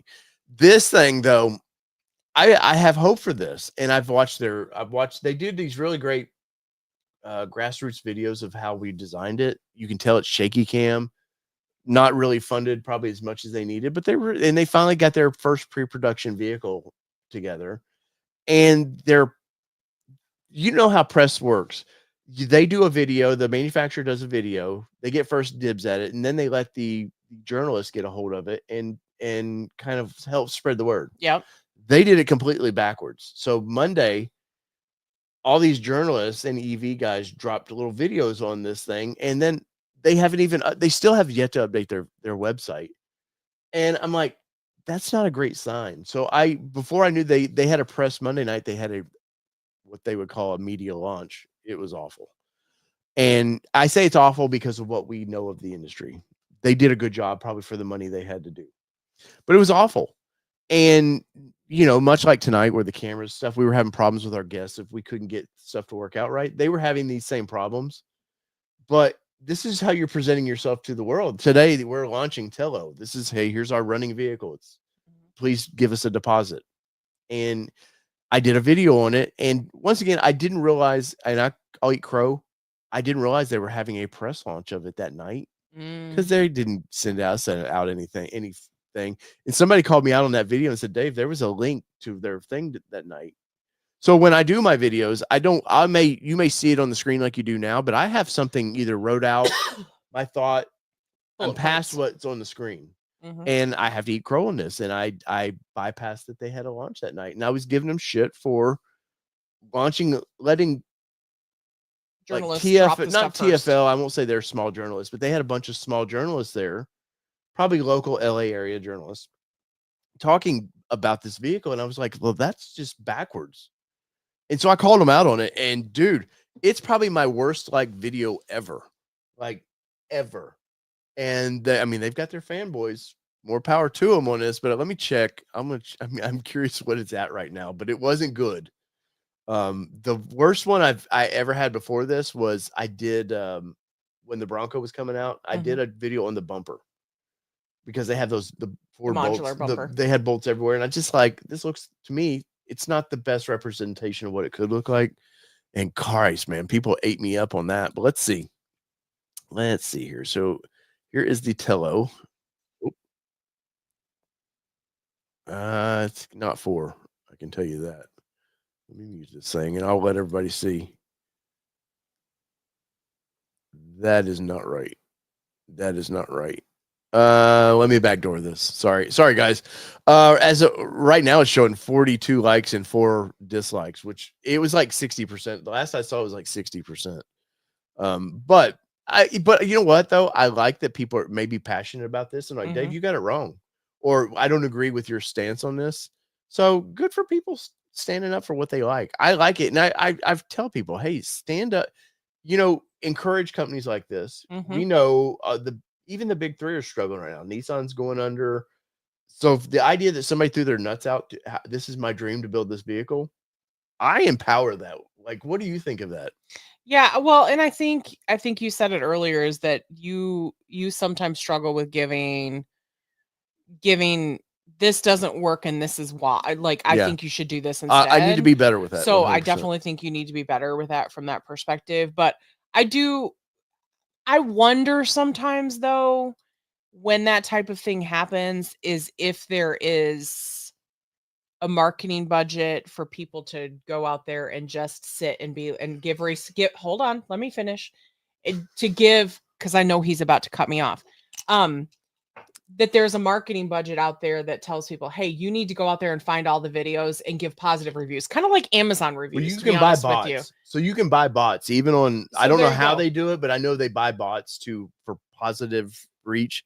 But so Kelly, 42 likes that we saw earlier and 4 likes does not equal up to down likes. Down likes is right here. You can see it.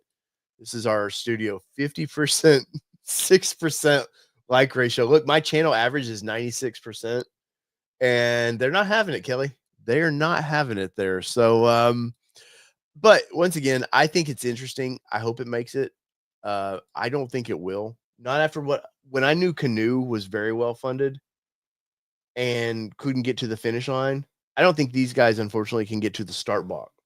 And I don't say that like being mean. I just mean that's the reality of me being in this industry for 10 or 12 years now, having some wisdom, whatever we call that, of watching. Lordstown failed.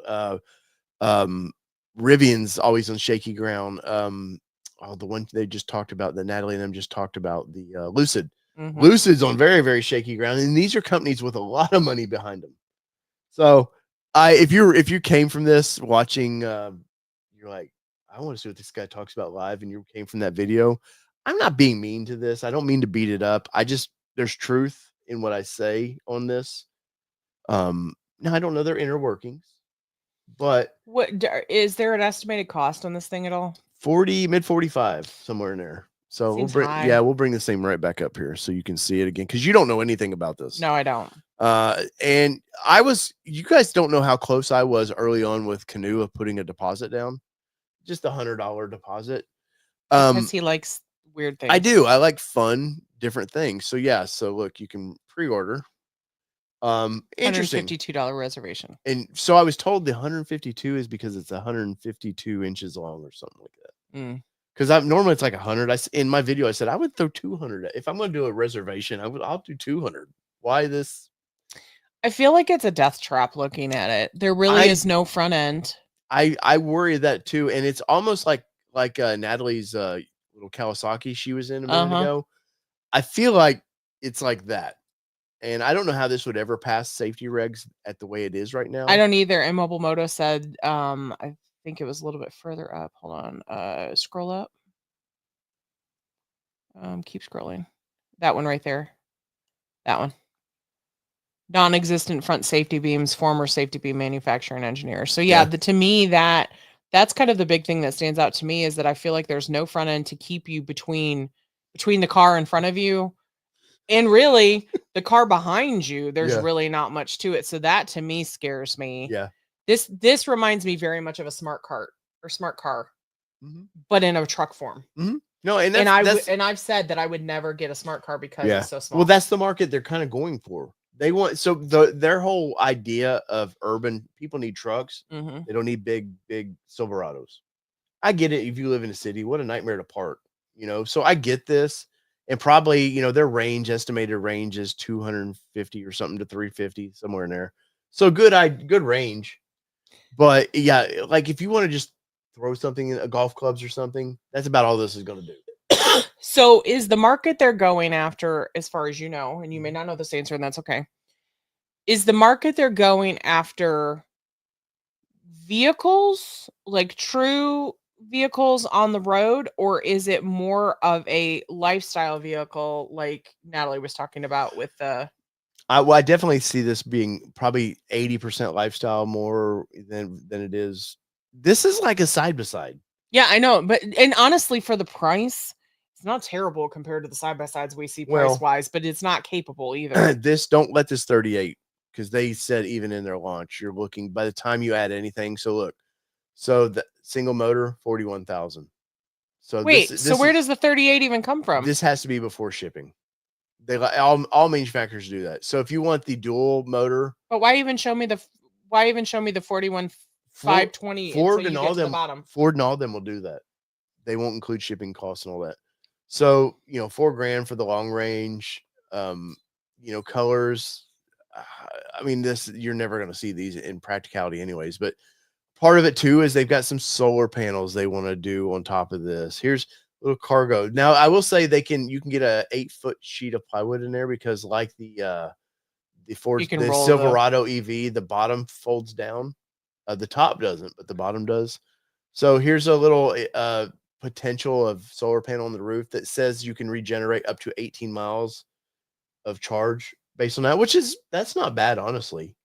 I mean, if your vehicle's sitting out there, or electric vehicles, they have a ghost straw on them all the time because there's computers always going, so that helps maintain that a little bit. But at the end of the day, I never believed that Canoe could build one for $38,000 to $40,000. I don't believe they can build this because they're a design team, but they have no manufacturing. Even their own the vehicle, the prototype they had to ship it out to somebody to build it for them. And I want to bring up so you can be on the same page with me, Kelly. Can you minimize that? Yeah. Comment. So let's go to YouTube here, and I want to just show you a couple things about it because our buddies Nathan with TFL, I still have yet to reach out to him, but Nathan is like 6'2" or 3. Look how tiny that thing is. You don't see it. Oh, sorry, guys. Sorry. Well, we can't do that right now. We're in non-Canada mode. Sorry. But yeah, look how big he is compared to this thing, and it shows him in his video. I don't want to ruin their video, And but you it said he's shows 6 what? like 6'2" or so. But he gets in it, but you can tell it's not the most comfortable thing to get into for his size. So here's the launch. Now you'll love this, Kelly. I'm gonna mute this. You just unmuted it. I know. All right, Eve. All right, so this I want to bring this right to when they bring it in because it's kind of funny. For one, they drive it through their warehouse, and there's all these little exotic cars sitting there, and I'm like, well, why would you showcase somebody else's car in your deal? So here it goes. It's a motoring club, but I would not want on video me driving in front of a Ferrari. But they bring it out here. The Nissan event for Frontier we went to was very similar to this. Mm-hmm. But watch, they almost run over somebody. There's no audio right here at all. Their cameras and stuff were freaking out.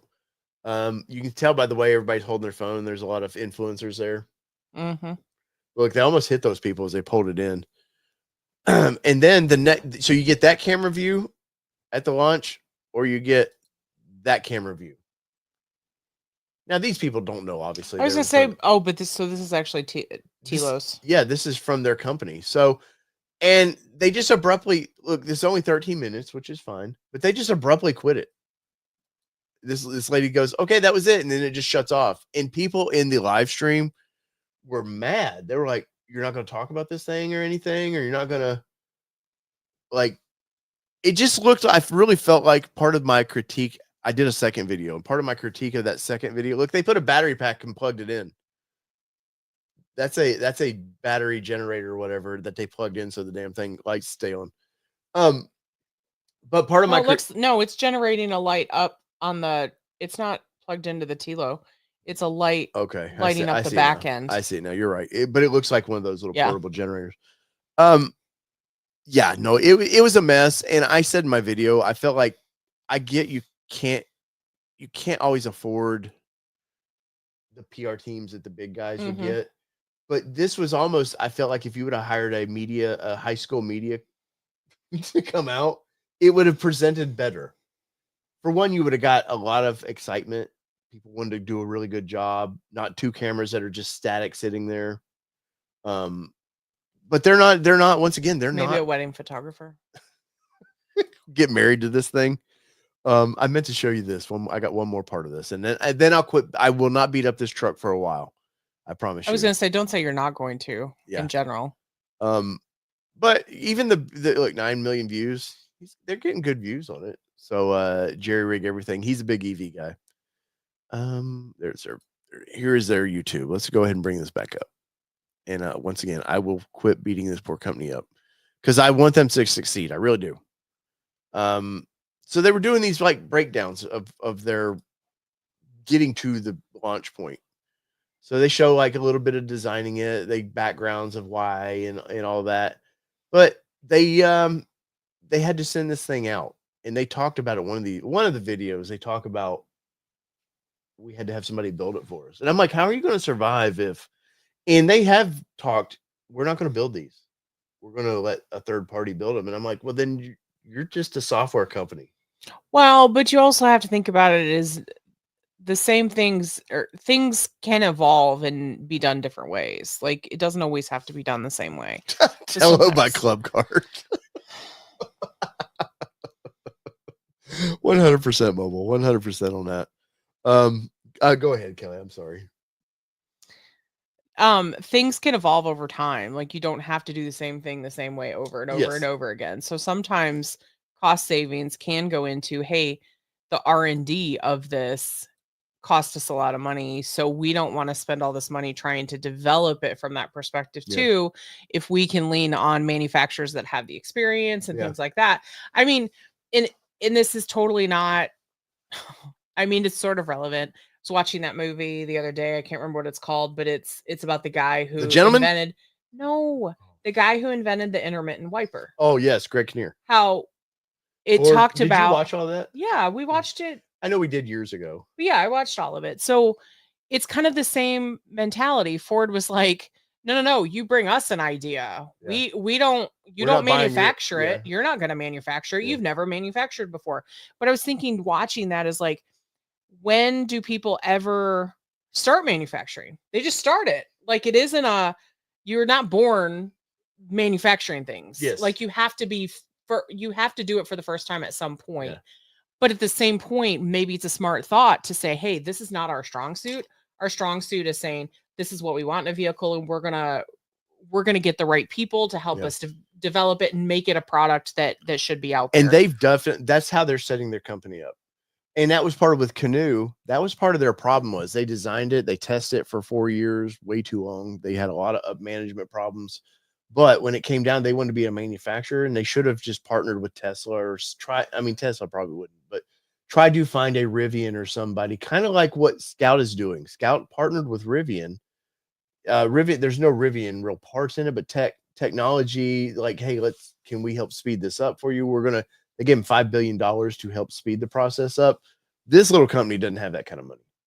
Oh, I'm sure, but I'm Um, just saying sometimes you can't always knock a company for changing the way that they're doing it because it's never been done that way. Because then never there would be an evolution of anything. Yeah, no, I think you're right there. But overall thoughts of that little quirky thing? Not for me. Do you see it hitting the market? As positive as you've been trying to be. Well, I'm just trying to think of how to answer that question because I don't think it's I don't think that it's marketed for the right buyer because I don't think it's an on the road product. Mm-hmm. Just don't feel that. Like I just don't I don't feel like that's the right because again you have crash testing, all those things. I don't feel like this would ever pass crash I don't testing. see it. I don't see it. So I don't think that it would ever hit true roads. I think that it is more of a lifestyle vehicle for the lifestyle communities. No. That's where I could see it launching.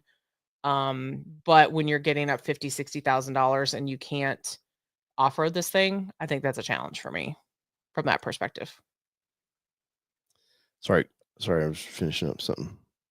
Go. Can you? I don't have anything more to say about this truck. Like, there's not much. I just think that it would be more of a lifestyle thing. Like the communities, the lifestyle communities and things like that versus being on a true road and leaving the community. That's where I see this product. And probably I would feel safer on a golf cart, or on a side by side.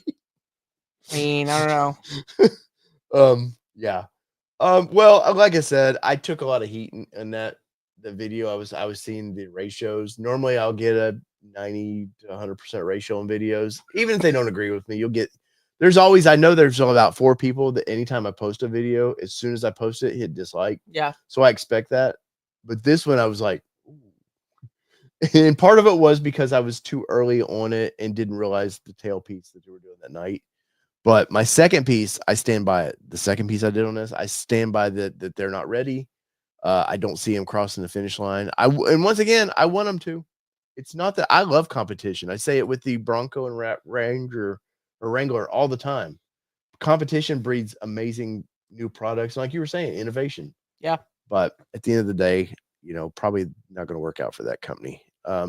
So any final thoughts with our guests or anything, Kelly? I had a lot of fun with that. No, it was really fun. It may have been boring for y'all because we were talking shop, but it was good to see that other side of them because, like Dave mentioned, we go to events together, but we don't always get a chance to really kind of talk and spend some time getting to know our coworkers, so to speak, is really kind of what it is. Yeah. So it's fun to definitely get in there and kind of learn about their history and what they do and their thought process on things and things like that.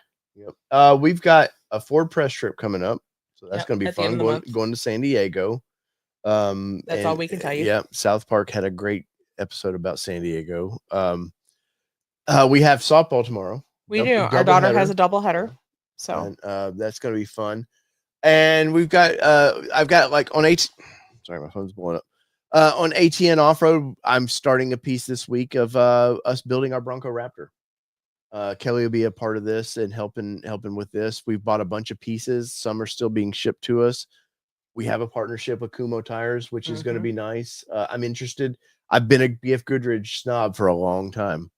She knows it. I made her a BF Goodrich snob. True story. And so I'm kind of interested in trying. Even my work vehicles are like, buy whatever you want.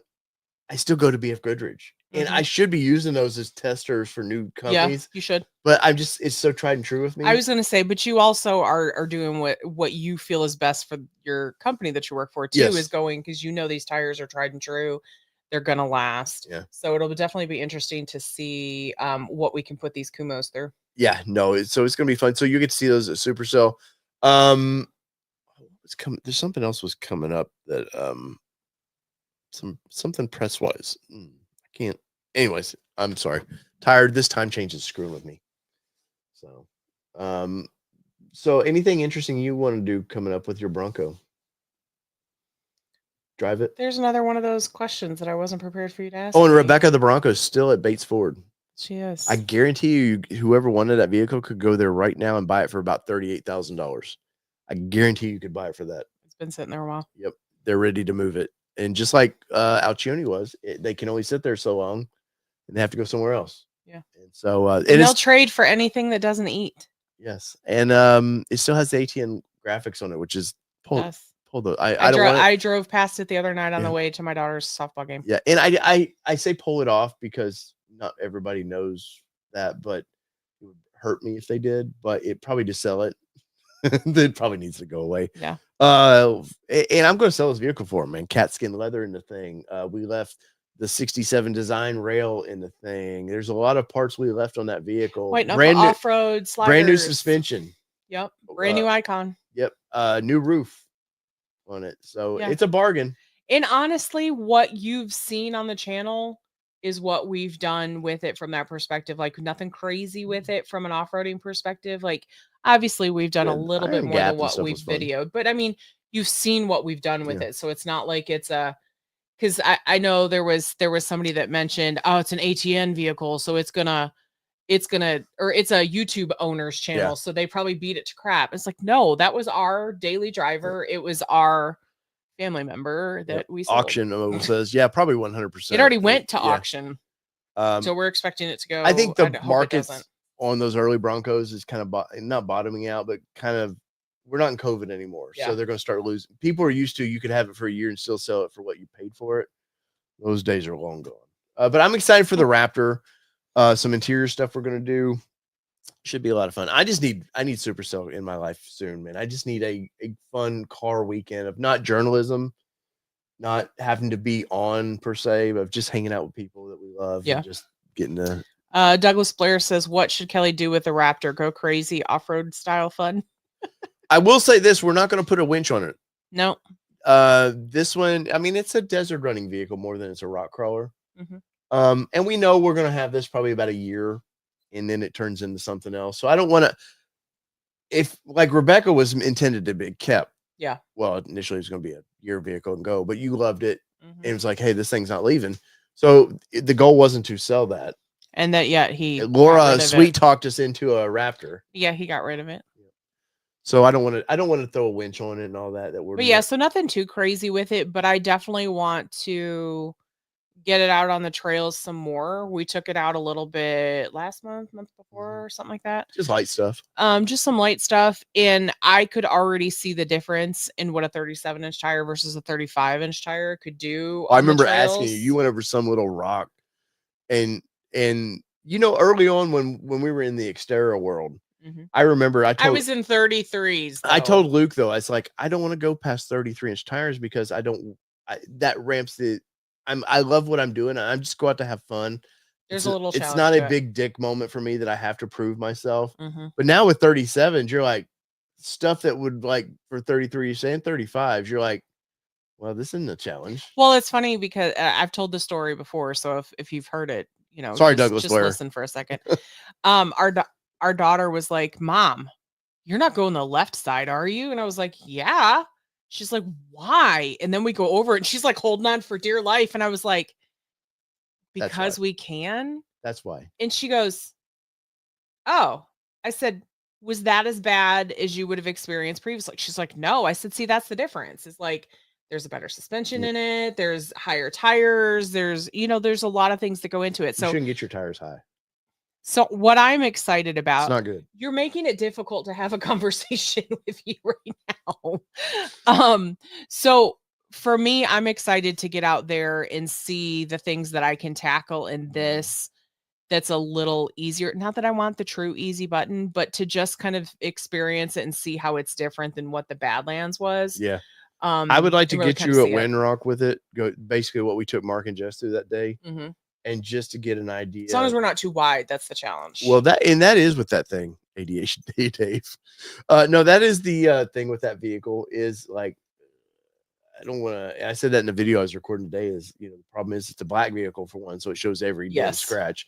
And, I don't want to, it's not that if like Rebecca I would have been comfortable with like, oh, we got a dent. I don't want that. But I, for what that vehicle was, this one, I'm like, this is almost double the price of Rebecca. Yeah. And it needs to go away at some point. So I'm a little iffy with it, but no, I'm with you. I want to see what it can do. I want to go back out west. Once you do Johnson Valley and ripping through that stuff and what this vehicle is made for. Yeah. I've learned that Ford trip was a bad one for me in the Raptor R because I went, I like this way too much. Like I would be out there every weekend in that course, trying to get better. I know you would. Trying to get and that's better. why you didn't get to go a third time. Well, I should have. Well, and Rob Hallmark said do a Windrock day at Supercell. Unfortunately, Windrock is one of those things where it has to be its own trip because with Supercell there's just a whole lot that goes on that week, and there's a lot that goes into Windrock in general. The sand drags. Yeah, we did that. We did that in I raced Kelly the Ranger Raptor versus you. That was fun. I would love to do the sand dunes in this thing, and probably will before we sell it.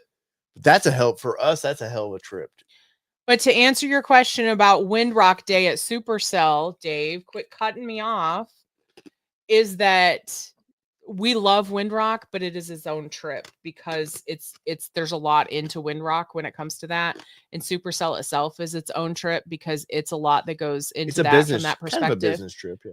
But there's two different mindsets to me when we go on those two different trips. Like Supercell is like we're gonna hang out with our friends. If we do anything, it's gonna be kind of chill, and then Windrock is, hey, we're going to challenge ourselves. We're going to do that. So it's hard to do the two different things during that. Yeah, I would like to do. And it takes a lot of time. A day of Windrock before Supercell. But then and this sounds awful, but then you got to clean the vehicle up, get it back in the display. Well, we just don't have time. And during the week of Supercell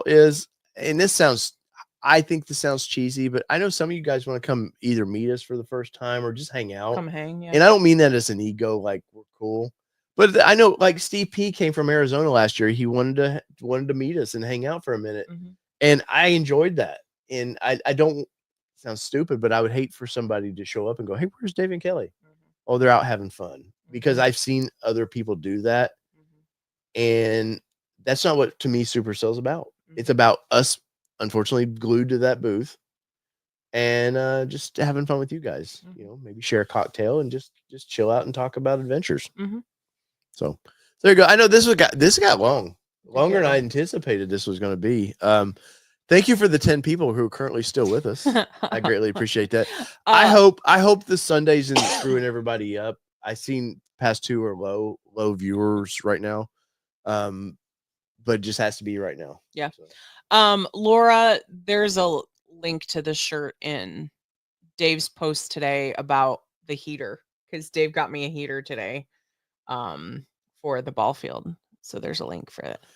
Yes. Well, no, Douglas. Oh, no. For sure, absolutely. This year is going to be a good year for us for adventures. So yeah. So longest since 21.